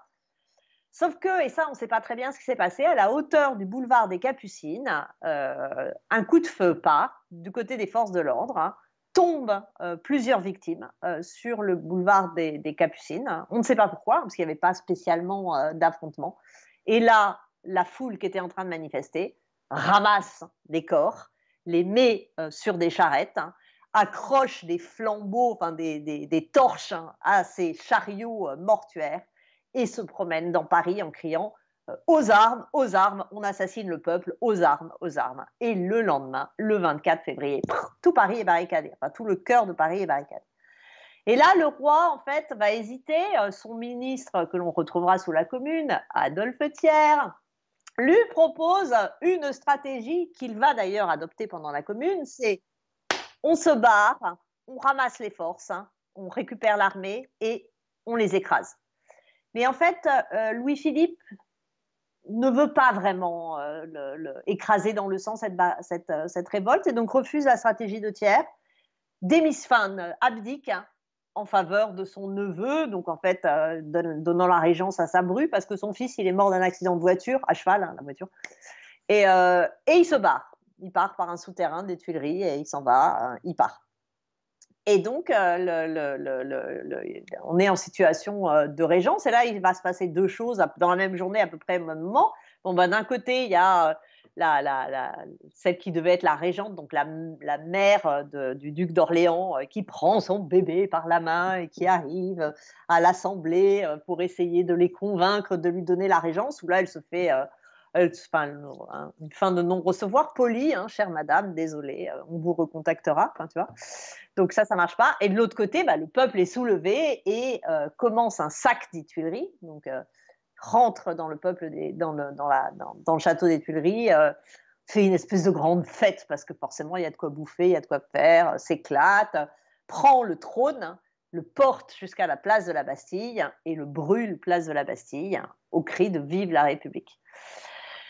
Et donc, il y a cette révolution. Et cette révolution, cette insurrection, elle est massivement faite par des ouvriers. Et là, ils n'ont pas envie de se faire voler leur révolution comme en 1830. En 1830, ils se sont fait avoir. Ce sont les libéraux qui se sont tout de suite autoproclamés gouvernement provisoire et ont pu s'installer. Et donc, ils font pression autour du Palais Bourbon pour que le gouvernement provisoire qui sorte ait dans ses rangs quelques représentants du mouvement ouvrier et du mouvement démocratique et social. Et de fait, le gouvernement qui sort, donc tu as quelques républicains libéraux, mais qui avaient surtout envie d'ordre plus que d'égalité, comme Marie, comme essentiellement, on peut retenir le nom de Marie. Tu as des républicains, démocrates sociaux, mais voilà, un centre, pour l'époque c'était pas mal, genre le Drurelin, etc. Mais tu as Louis Blanc, qui est un penseur socialiste, qui pense l'organisation du travail, qui commence à remettre en cause le droit à la propriété. C'est important, Louis Blanc, on l'étudie peu, mais ses textes sont très importants. Et pour la première fois dans l'histoire de France, un ouvrier, l'ouvrier Albert, qui était un des ouvriers du mouvement ouvrier qui avait commencé à se mettre en place dans Paris. Et donc, le gouvernement se met en place et sous la pression, le peuple est toujours dans la rue, il y a toujours les barricades, enfin, c'est toujours un peu tendu. Sous la pression et pour essayer de ramener le calme, Louis Blanc obtient que l'on proclame, c'est le fameux décret du 25 février, le décret Louis Blanc, qui est, à mon avis, l'un des décrets les plus importants de la Révolution de 1848, qui déclare deux choses.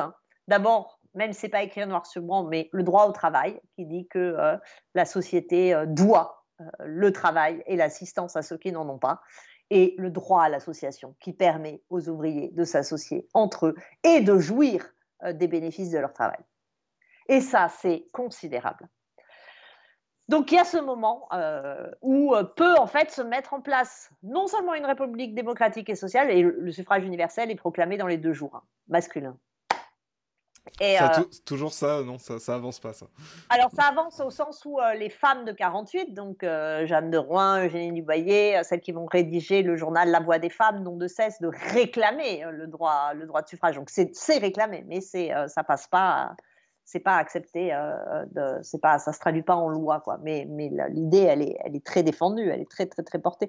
Jeanne de Rouen va se présenter aux élections pour essayer, elle sera pas élue, mais donc, il y a ce moment, sauf que les libéraux, les républicains libéraux, alors c'est pas les libéraux, dans les libéraux, il y a des libéraux plus ou moins progressistes et plus ou moins progressistes, mais même les progressistes, eux, ils veulent pas aller trop loin, ils veulent freiner. C'est-à-dire, en fait, c'est souvent ça la révolution, c'est un gros truc qui arrive et puis d'un seul coup, puis quand ça arrive, t'en as quand même bien 10 qui sont là, ouah, et ils essaient de freiner comme des malades.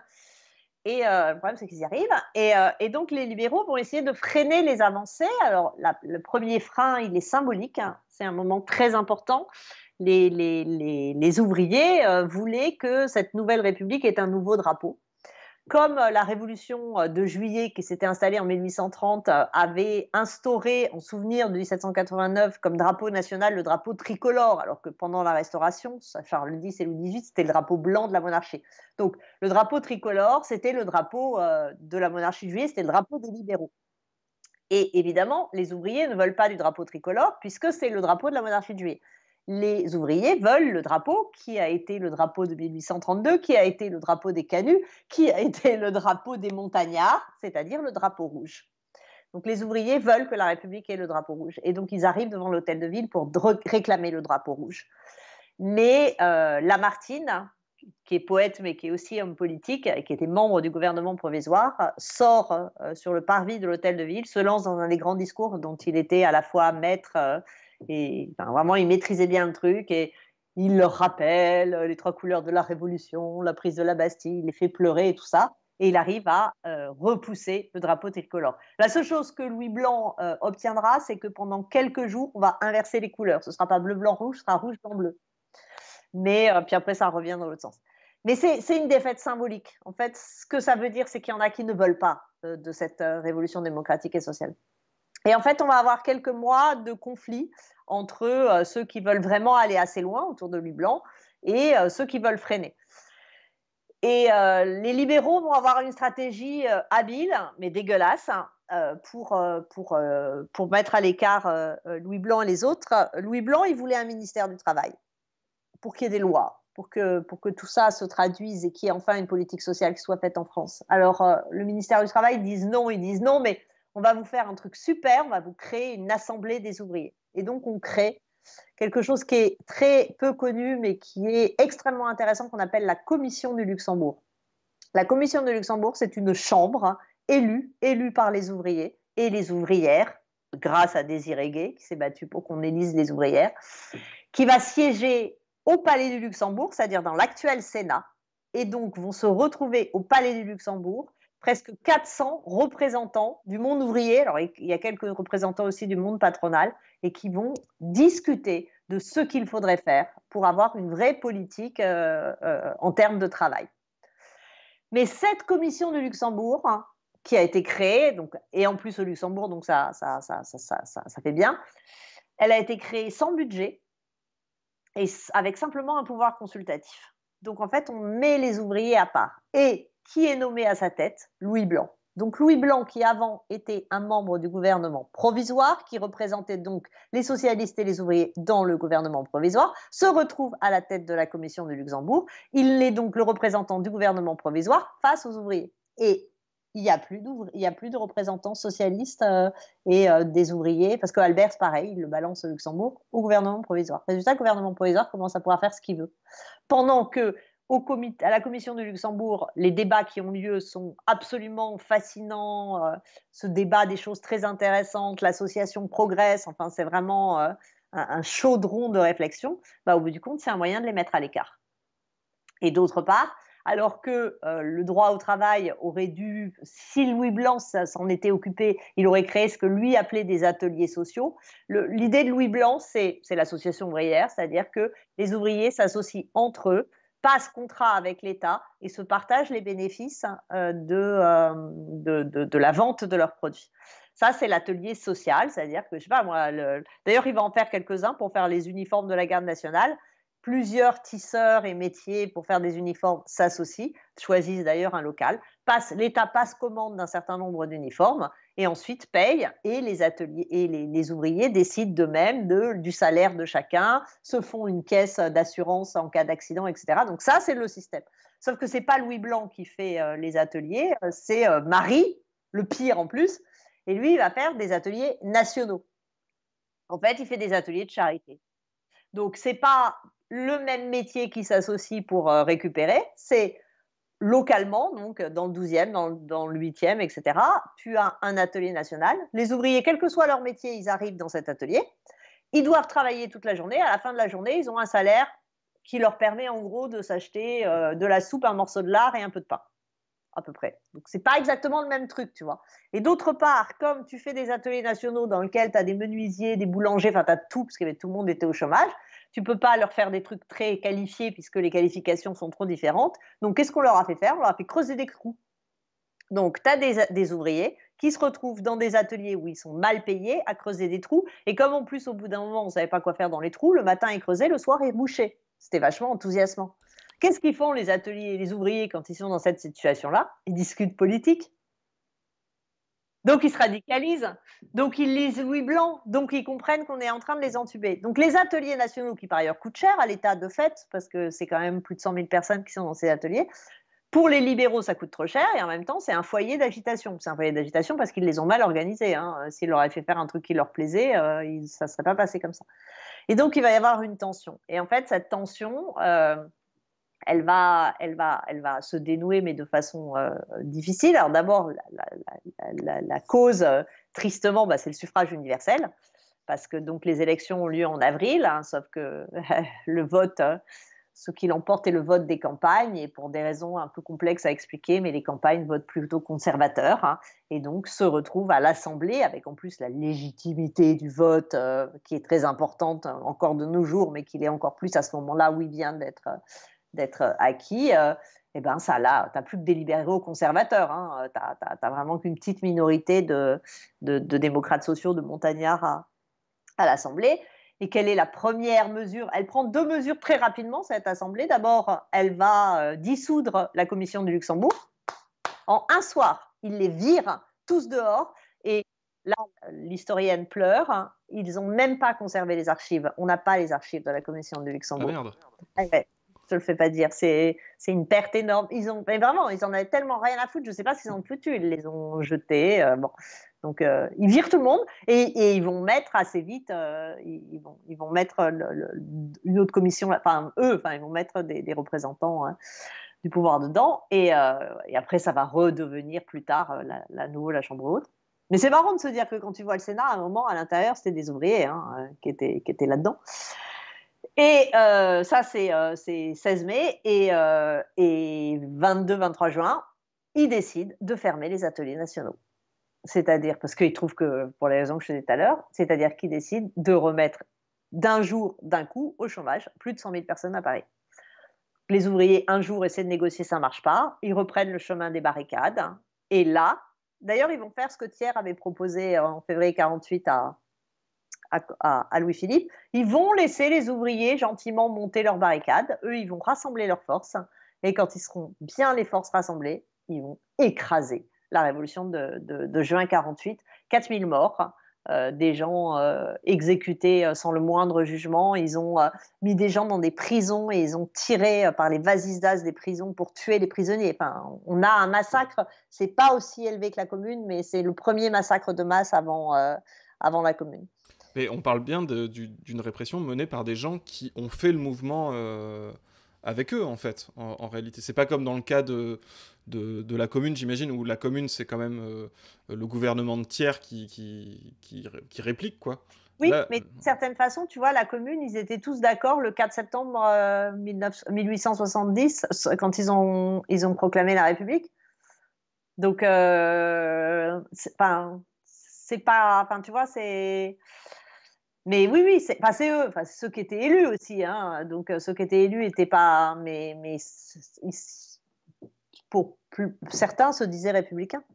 En fait, ce qu'il y a, c'est que la Commune, comme juin 1948, ont été écrasés par la République. C'est bien pour ça qu'il y a des tensions très fortes entre le mouvement ouvrier et la République. La République, mais parce que c'est la République libérale, la République conservatrice, hein, elle a écrasé à 2 reprises des mouvements ouvriers. Oui, c'est-à-dire que c'est pas que des tensions de salon, c'est des vrais gens qui ont fait buter le frère d'un autre. Enfin, Ah ouais. c'est pas des tensions de au bistrot quand t'es pas d'accord avec tes potes, quoi. Ah non, mais c'est des guerres civiles. Hein. C'est des frères contre un frère, c'est un père contre un fils. Non, c'est très, c'est parfait. Ce qu'il y a, c'est que par exemple en juin 1948, il y avait quand même un même quartier suivait une même voie en fait, mais c'est les quartiers de l'Ouest contre les quartiers de l'Est. C'est les Champs-Élysées contre Belleville. Hein. Ok, alors là, il nous reste, allez, en gardant quelques questions pour la fin, 20 minutes pour la commune. C'est compliqué, non? Ah ouais, Parce que on là, va. il y a un petit bond temporel de quelques décennies en plus. Ah, et puis en plus, dans le genre bon temporel, c'est pas mal, parce que donc, cette République, une fois qu'elle a écrasé les ouvriers, elle va devenir de plus en plus conservatrice, hein, et elle va, alors là je vais aller vite, mais en fait elle va permettre la prise de pouvoir, alors que tout le monde l'avait vu venir, hein, mais ils ont fait comme si ça allait pas arriver, du neveu de Napoléon Ier, Louis-Napoléon Bonaparte, hein, qui va d'abord faire un coup d'État et renverser l'Assemblée. Et d'ailleurs, coup d'État et Assemblée et République qui ne sont pas vraiment défendus par les ouvriers. Les ouvriers, certains vont prendre le chemin des barricades le 2 décembre 51 pour protéger la République, mais pas si nombreux que ça. Ils ne vont pas défendre une République qui les a écrasés quand même. On peut les comprendre quand même, hein. Ouais, mais il Donc, soutenait pas du tout Louis-Napoléon Bonaparte, par contre. les ouvriers, Ouais. c'est compliqué parce qu'en fait, Louis-Napoléon Bonaparte a publié un livre qui s'appelle L'extinction du paupérisme. Il se la joue un peu, il est inspiré par les idées saint-simoniennes, même s'il ne les interprète que dans vraiment leur sens strictement industrialiste et pas dans ce qui aurait pu donner naissance après, enfin ce qui a donné naissance à du socialisme. Mais il a l'air plus ouvert à la prise en considération du monde ouvrier, donc il y a pu avoir des ouvriers qui ont été à un moment sensibles à cette dimension saint-simonienne que pouvait exprimer l'extinction du paupérisme. Mais de là à dire, le mouvement ouvrier n'a pas soutenu Bonaparte. En revanche, il n'a pas défendu la République. C'est plutôt ça. Et donc après, tu as l'Empire, donc quand même 2 décennies d'Empire. À la fin, il y aurait plein de trucs à raconter, mais enfin bon, donc un retour en arrière sur plein de choses. Et l'Empire s'effondre en fait dans la défaite.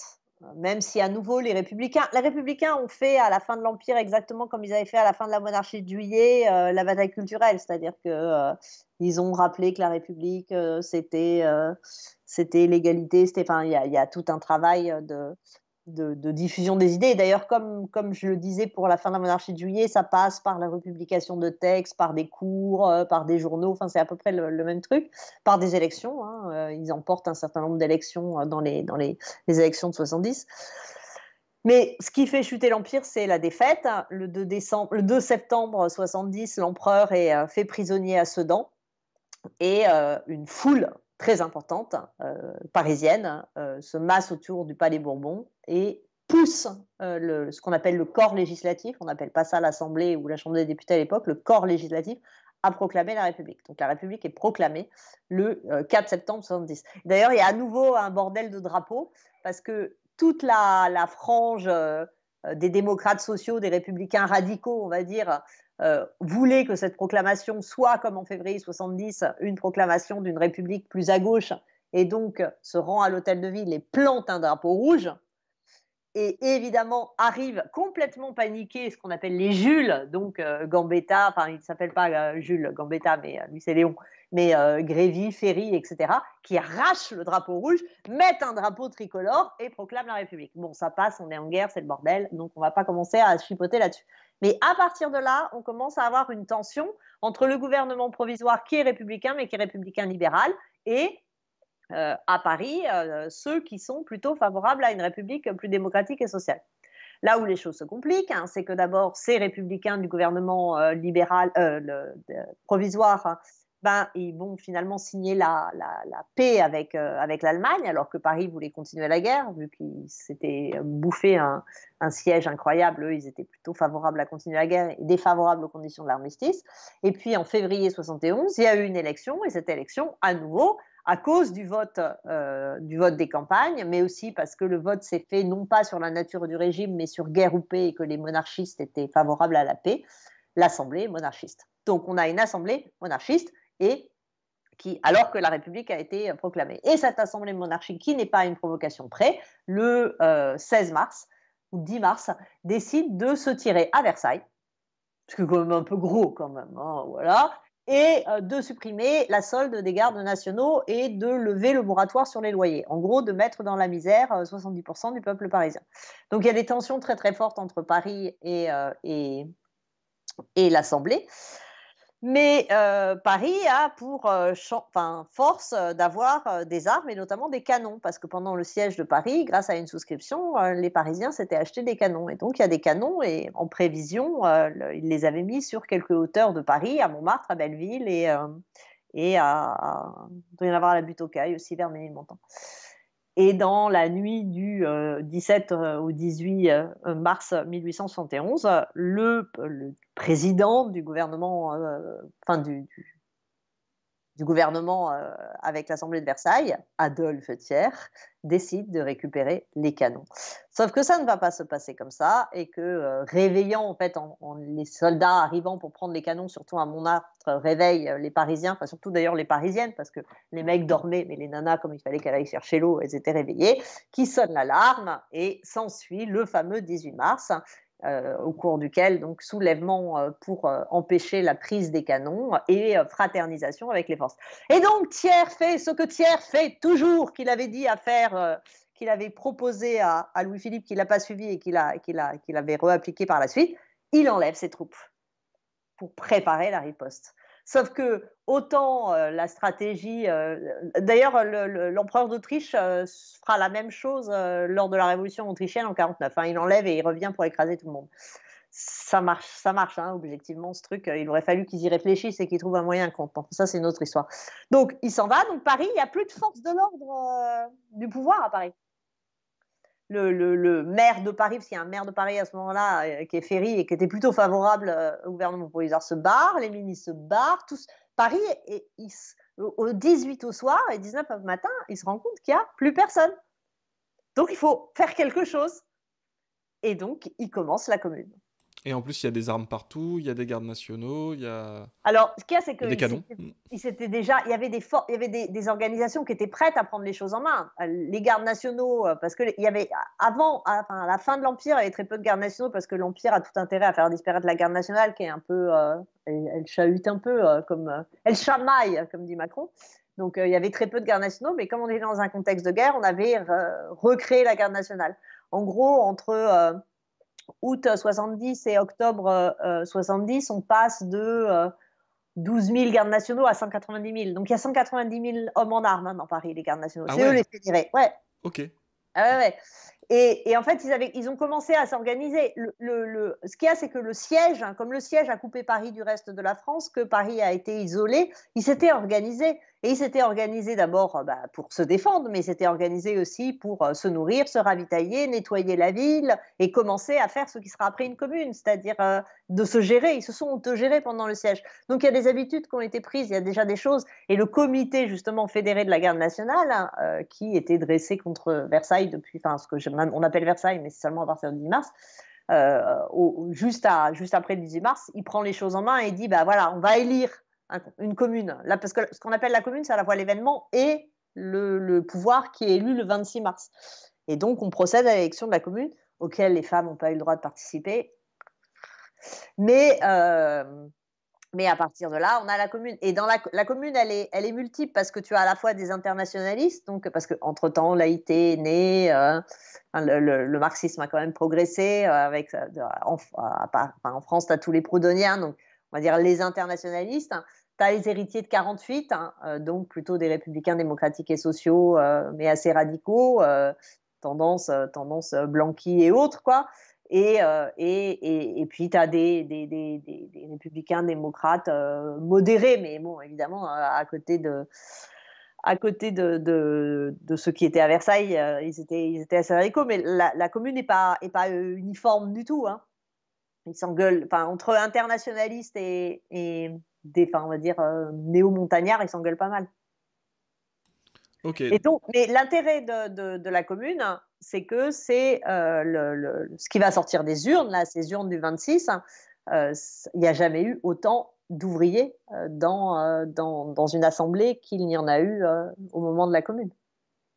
Et elle va mener dans les quelques mois que va prendre la riposte, une politique d'abord d'urgence. Hein. Beaucoup des mesures de la commune sont des mesures sociales d'urgence. Donc, avec quelques erreurs d'ailleurs. Ils ont emprunté de l'argent à la Banque de France au lieu de la récupérer, des choses comme ça. Et puis Mais sinon, réquisition des logements, des mesures sociales, interdiction du travail de nuit, quelques mesures féministes, sauf le vote, mais interdiction de la prostitution, des choses comme ça, et poser les bases d'un programme qui est d'ailleurs beaucoup plus démocratique et social que socialiste. Les socialistes n'ont pas trop imposé des choses, et avec ce qu'on retrouvera par la suite, hein, par ailleurs, l'école gratuite, laïque et obligatoire, la séparation de l'Église et de l'État, le suffrage le service militaire universel, l'enseignement professionnel, et ce qu'on dit souvent être plus socialiste, qui est le décret des ateliers. C'est-à-dire qu'en fait, ils ont réquisitionné les ateliers, mais ils ont réquisitionné que les ateliers qui étaient vides. Donc, il n'y a pas d'expropriation capitaliste. Si les patrons étaient restés, ils n'étaient pas expropriés. Mais si les patrons y en avaient, s'étaient barrés, il y avait réquisition des ateliers. Et alors, c'est un truc que je vois passer souvent sur cette histoire. Ils n'ont pas touché aux banques non plus. Il y a une Non, ils ont histoire avec emprunté. ça. Ils ont emprunté. C'est Marx leur reproche. Marx et Lisa Garay après le dira aussi. Non, il y a un souci. La plupart, ils sont assez légalistes en fait. Hein, donc ils ont pas pris l'argent ils ont pas pris l'or de la Banque de France. Oui, parce que c'est souvent, enfin, la vision qu'on en donne, c'est que c'est vraiment l'espèce d'apogée de truc révolutionnaire où c'est l'anarchie, etc. Non, Alors qu'en fait, non, c'est quand même beaucoup, c'est très formel, il y a quand même un côté très légal et tout. et puis enfin, ils discutaient. Enfin, non, non, de toute façon, on associe toujours la révolution au désordre. Non, il y a toujours, d'ailleurs, il y a un souci d'ordre dans chacune des révolutions et au sein de la commune. Ils n'ont pas non plus envie que ça aille dans tous les sens. Donc, il y a une organisation, il y a une police au sens, enfin, il faut que les choses marchent, il faut que le ravitaillement soit assuré, il ne faut pas qu'il y ait des pillages. Donc, tout ça est pris en charge par la commune. Donc, Mais oui, non. il y a Ils prennent vraiment une forme d'organisation, enfin, d'institutionnalisation qui se met en place tout de suite. Oui, qui se met à la fois en place au niveau de la commune comme pouvoir communal, enfin élu, mais qui se met en place aussi au niveau des quartiers. Dans les quartiers, il y a une organisation, et là, ça s'appuie sur ce qui avait été appris et qui s'était ancré au moment du siège, hein, parce qu'au moment du siège, c'est au niveau du quartier que beaucoup les gens s'étaient organisés. Oui. Et du coup, est-ce qu'il y avait quel était le projet en fait au-delà de la gestion de la ville en elle-même? Est-ce qu'ils voulaient aller attaquer les Versaillais? Est-ce qu'ils voulaient, je sais pas, se répandre dans la France, le monde? Bah, ils étaient pas tous d'accord, donc c'est pour ça que c'est parfois difficile. Mais pour certains, il s'agissait en fait effectivement de gagner d'autres communes, d'abord de France à l'idée communaliste, et de créer une fédération de communes et de s'organiser comme ça. Voire effectivement dans d'autres pays, et ça, il y a cette dimension messianique. Certains ne voyaient pas plus loin que ça. Certains pensaient l'autre erreur que leur reproche Marx aussi d'ailleurs, c'est que de fait, ils auraient dû faire une contre-offensive sur Versailles. Ils étaient 190 000. À ce moment-là, Versailles n'avait pas assez d'armée.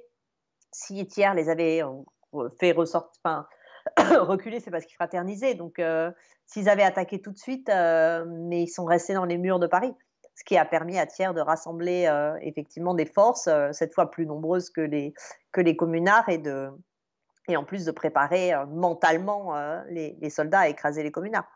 Mais ils n'ont pas fait de contre-offensive. Mais ils sont pas d'accord. Il y en a qui disent qu'il faut le faire, d'autres qui disent qu'il faut pas, et puis ils votent, et puis ce qui l'emporte, l'emporte, quoi. Et, euh, et ça a fait des petits un petit peu dans le reste de la France, parce qu'il y a eu d'autres communes, il me semble. Alors, ça a fait beaucoup. On les oublie toujours. Il y a beaucoup de communes de province, hein.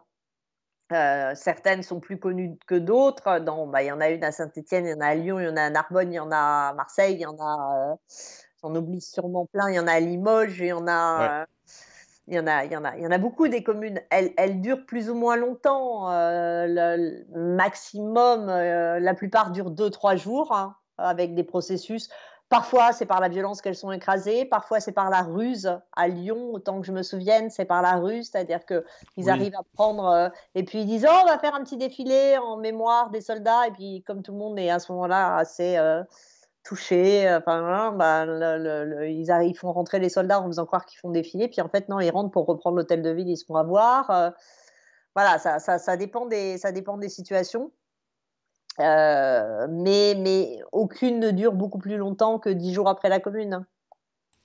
Et vu qu'on n'a pas beaucoup de temps, je pose des petites questions comme ça, mais la question qui fâche toujours, là, on demande le nombre de morts déjà de la commune. Alors ça, c'est difficile de répondre parce que en fait, pendant très longtemps, alors le chiffre officiel après la Commune, il est ridicule. Donc pendant très longtemps, des chiffres très élevés ont pu circuler. On a pu dire jusqu'à 30 000 morts, hein. Les derniers travaux d'historiens, ce qu'il y a, c'est qu'il n'y a pas de comptage, hein. Donc les historiens le font en allant regarder les archives des cimetières pour voir qui a été enterré, en essayant de voir. Enfin, hein, on peut pas avoir, ils les ont pas comptés. On est plutôt autour de 7 000 morts, ce qui est déjà énorme, hein, en une semaine. Ah oui, et on parle en comptant la répression de ton chiffre de 7000 morts, tu comptes de tous les C'est côtés? la semaine. Ouais, mais en fait, il y a eu beaucoup plus il y a pas tant de ça de soldats versaillais qui sont morts, hein. Ok, d'accord. Et d'ailleurs, justement, à ce propos, il y a aussi une autre question qui fâche toujours dans les périodes révolutionnaires, est-ce qu'il y a eu une répression, ben, justement, des contre-révolutionnaires par les communards? Comment c'était géré ce truc-là? Qui Oui, est souvent le point qui oui. fâche, quoi. Il y a, et de fait, là aussi, ça faisait des énormes débats. En fait, dans les premiers jours de la Commune, dans les quartiers de l'Ouest, hein, qui sont les quartiers qui restent, hein, qui étaient déjà les quartiers les plus chics de Paris, il y a des oppositions. Il y a une manifestation anti-communarde dans Paris communard, et qui va être réprimée. Et par la suite, il y a tout un débat pour savoir s'ils autorisent ou s'ils censurent les journaux d'opposition à l'intérieur de la Commune. André Léo, par exemple, qui est une femme, hein, son vrai nom c'est Léodile Béra, était très opposée à ce que on interdise les journaux contre-révolutionnaires. Elle ne voulait pas de censure, elle dit on ne doit pas utiliser les mêmes armes que nos ennemis. Ils ne sont pas d'accord, laissons-les parler. Mais là, c'est la censure l'emporte, et de fait, des journaux. Après, ce qu'il y a aussi, c'est que plus on s'approche de la semaine sanglante, plus ils prennent conscience que les armées versaillaises marchent vers Paris, parce que les armées versaillaises, par exemple, ils tentent des petites sorties quand même, hein. Il y avait eu la contre-offensive au départ, mais après, il y a des combats. Et quand les Versaillais arrêtent des fédérés, ils les fusillent immédiatement, hein. Donc tout ça crée une situation extrêmement tendue qui va durcir la répression contre les contre-révolutionnaires. Et dans les dernières semaines avant la Commune, il y a effectivement des gens qui se sont fait tuer dans la rue parce qu'ils étaient soupçonnés d'être anticommunards ou d'être espions, etc. Puis il y a la fameuse question des otages, c'est-à-dire que juste après que les Versaillais aient commencé à systématiquement fusiller les prisonniers qu'ils faisaient lors des attaques en banlieue, dans le... Je ne sais plus quelle est la date, là j'ai oublié, mais on est en avril, début mi-avril, hein, il y a un débat à la Commune et certains proposent que l'on va appeler la loi des otages. Et la loi des otages, parce que la Commune avait pu emprisonner des gens qui soutenaient Versailles, donc pas mal de juges, beaucoup d'ecclésiastiques aussi qui étaient en prison, et qu'ils avaient emprisonnés parce qu'eux, ils essayaient de les échanger contre les prisonniers, soit les prisonniers qui étaient faits à ce moment-là, soit justement ils essayaient d'échanger contre Blanqui. L'archevêque de Paris, par exemple, avait été arrêté, emprisonné par la Commune, et en fait les communards n'ont eu de cesse d'essayer d'échanger Blanqui contre l'archevêque, ce à quoi c'est toujours refusé à Versailles.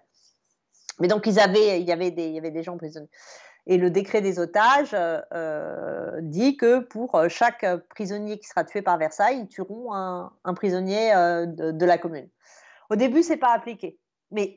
Et lors du débat, ça a été très dur. Et pour montrer que ce n'était pas si accepté, le lendemain du décret des otages, la garde nationale de la rue de Charonne sort une... Il y avait des guillotines à l'époque dans les prisons parce que la peine de mort n'existait toujours pas en matière politique normalement, mais il y avait toujours on était toujours guillotinés. Ils prennent une guillotine et ils vont la brûler place Voltaire à Paris pour justement dire qu'ils sont contre cette dimension de répression.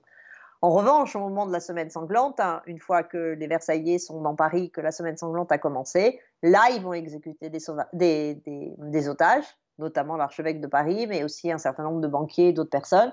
En tout, ils vont exécuter une bonne centaine d'otages. Ok. Ce qui sera toujours reproché à la commune.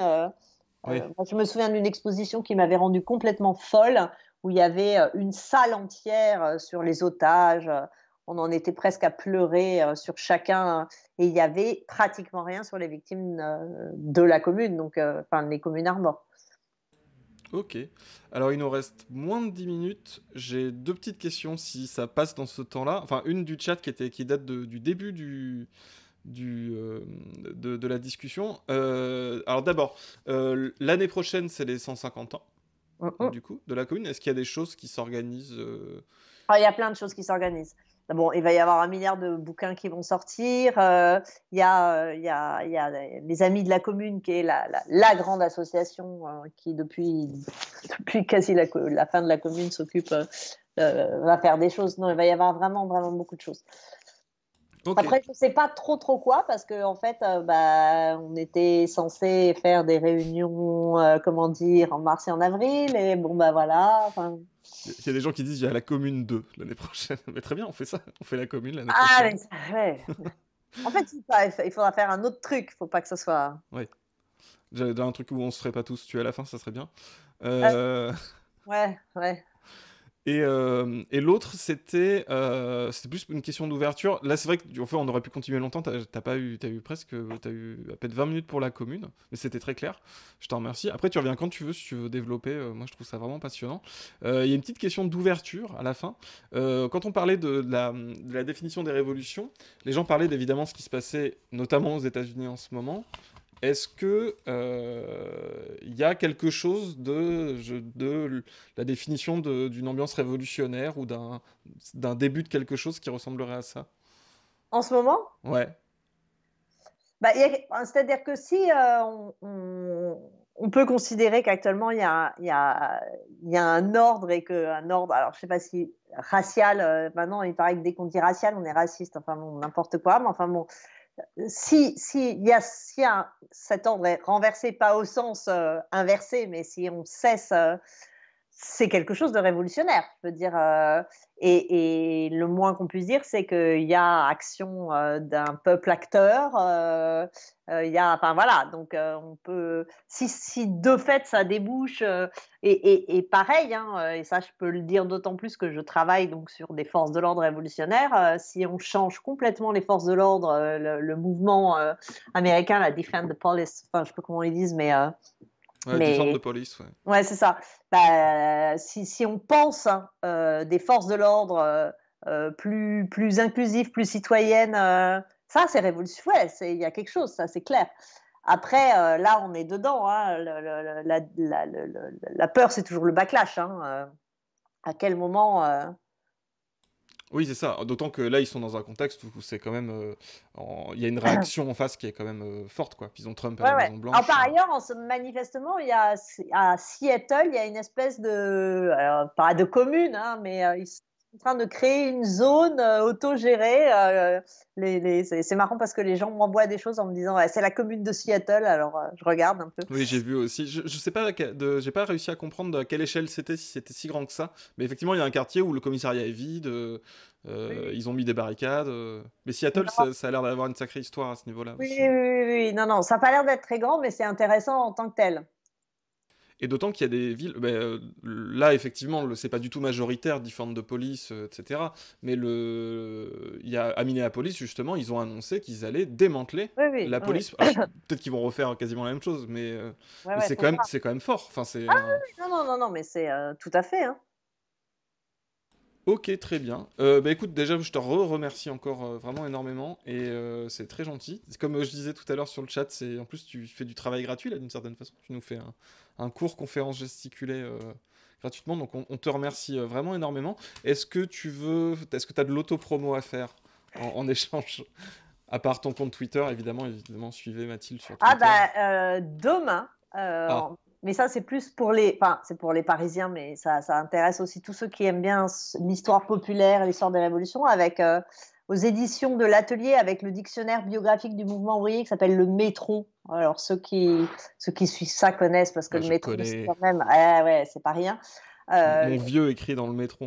Ah bah ouais, voilà. Et en fait, le Métron a lancé une nouvelle collection qui s'appelle Celles et ceux du Métron pour essayer de rassembler par thème des histoires populaires en mettant en histoire, en contexte, les biographies du Métron. Donc la semaine dernière, il y en a une qui est sortie sur celles et ceux du Métron, mais pour le sport. Hein. Il est sorti la semaine dernière. Donc non seulement tout le rôle du mouvement ouvrier dans le sport, et Dieu sait qu'il est important. Et demain sort celui qu'on a fait avec Laurence Decoq, donc toutes les deux, qui s'appelle Manifestation. Donc manifestation, et qui est à partir des stations de métro, en fait, tous ceux du métro qui sont soit parce qu'ils ont donné leur nom dans une station de métro, soit parce que ils ont eu un rôle dans le métro. Par exemple, on va parler de Charonne, hein, le 8 février 1962, les morts de Charonne, la manifestation de Charonne, et aussi c'est parfois le prétexte de sortir un peu du métro et de voir qu'est-ce qu'il y a dans Paris comme trace de cette histoire d'un Paris ouvrier, d'un Paris des coopératives, d'un Paris de l'éducation populaire, d'un Paris des syndicats au 19e et au 20e siècle. Et donc, en fait, c'est pour ça qu'on dit que c'est plutôt un métronome qu'un métronome à la Laurent Deutsch, parce que Deutsch, il se sert du métro pour faire l'histoire du roman national. Et ben, nous, on se sert du métro pour faire l'histoire populaire, et notamment du Paris populaire, parce que c'est sur Paris, mais pas seulement. Et donc, justement, moi, j'ai fait dans ce truc-là, à partir de la station Luxembourg. Luxembourg, c'est la commission du Luxembourg, c'est pas le Sénat, c'est pas la Chambre haute, c'est les ouvriers autour de Louis Blanc et qui essaient de créer un monde meilleur. Évidemment, il y a la Commune, il y a Louise Michel, enfin voilà. Ok, et ça redemande beaucoup aussi le titre du livre collaboratif sur les révolutions, tu as cité au début. Alors ça, en fait, j'ai fait deux trucs. Il y a un livre, le livre collaboratif, il est aux éditions Belin, il s'appelle Révolution quand les peuples font l'histoire. Et sinon, aux éditions du Détour, hein, j'ai rassemblé tous les tweets que je fais en histoire des révolutions, parce que je fais très régulièrement l'histoire des révolutions, mais c'est difficile. Oui, je ne l'ai pas précisé, tu fais des grands threads d'histoire des révolutions, oui. Je n'ai pas précisé parce que c'est vrai que les gens connaissent souvent ce que ça. Et en fait, comme des fois c'est un peu dans tous les sens, je les ai rassemblés sous forme d'un almanach révolutionnaire. Hein. Donc en fait, en janvier, tu as les révolutions de janvier, février, et puis à l'intérieur, il y a des trucs, par exemple, il y a, comme c'est un almanach, l'idée c'est comme un almanach populaire, donc il y a des conseils bricolage, comment faire sa bonne barricade, des conseils cuisine, comment faire la tête de veau le 21 janvier pour célébrer la mort du roi, ou comment faire son sandwich merguez, enfin voilà. Donc c'est léger, ça vise vraiment un public très large, mais en même temps ça s'appuie sur des années et des années de travail sur l'histoire des révolutions, donc scientifiquement c'est solide. Ok, d'accord. Donc c'est les deux. Et les deux titres, du coup, ça donne quoi? Alors le premier c'est Révolution quand les peuples font l'histoire, hein, ok. Et l'autre c'est Il était une fois les révolutions. D'accord. Et c'est celui-là qui est en almanach. Voilà. Ok. Eh ben merci beaucoup. Je te libère. C'est vraiment très très gentil de ta part. Et à très très bientôt, j'espère. Très bonne soirée. Alors tu vois pas le chat, mais tout le monde t'a dit au revoir, merci beaucoup. Enfin voilà. Il n'y a pas que moi, je transmets, je suis le véhicule du Ah oui, parce que moi là je n'ai pas le chat, parce que sinon c'est compliqué de lire en même temps que parler, j'arriverai pas à... Il y a des cœurs, il y a des emojis Philippe Poutou, il y a il y a plein de choses. Voilà, je te transmets aussi la volonté du peuple. Ok, mais très bonne soirée à toi, merci beaucoup. Toi aussi, salut. Ciao.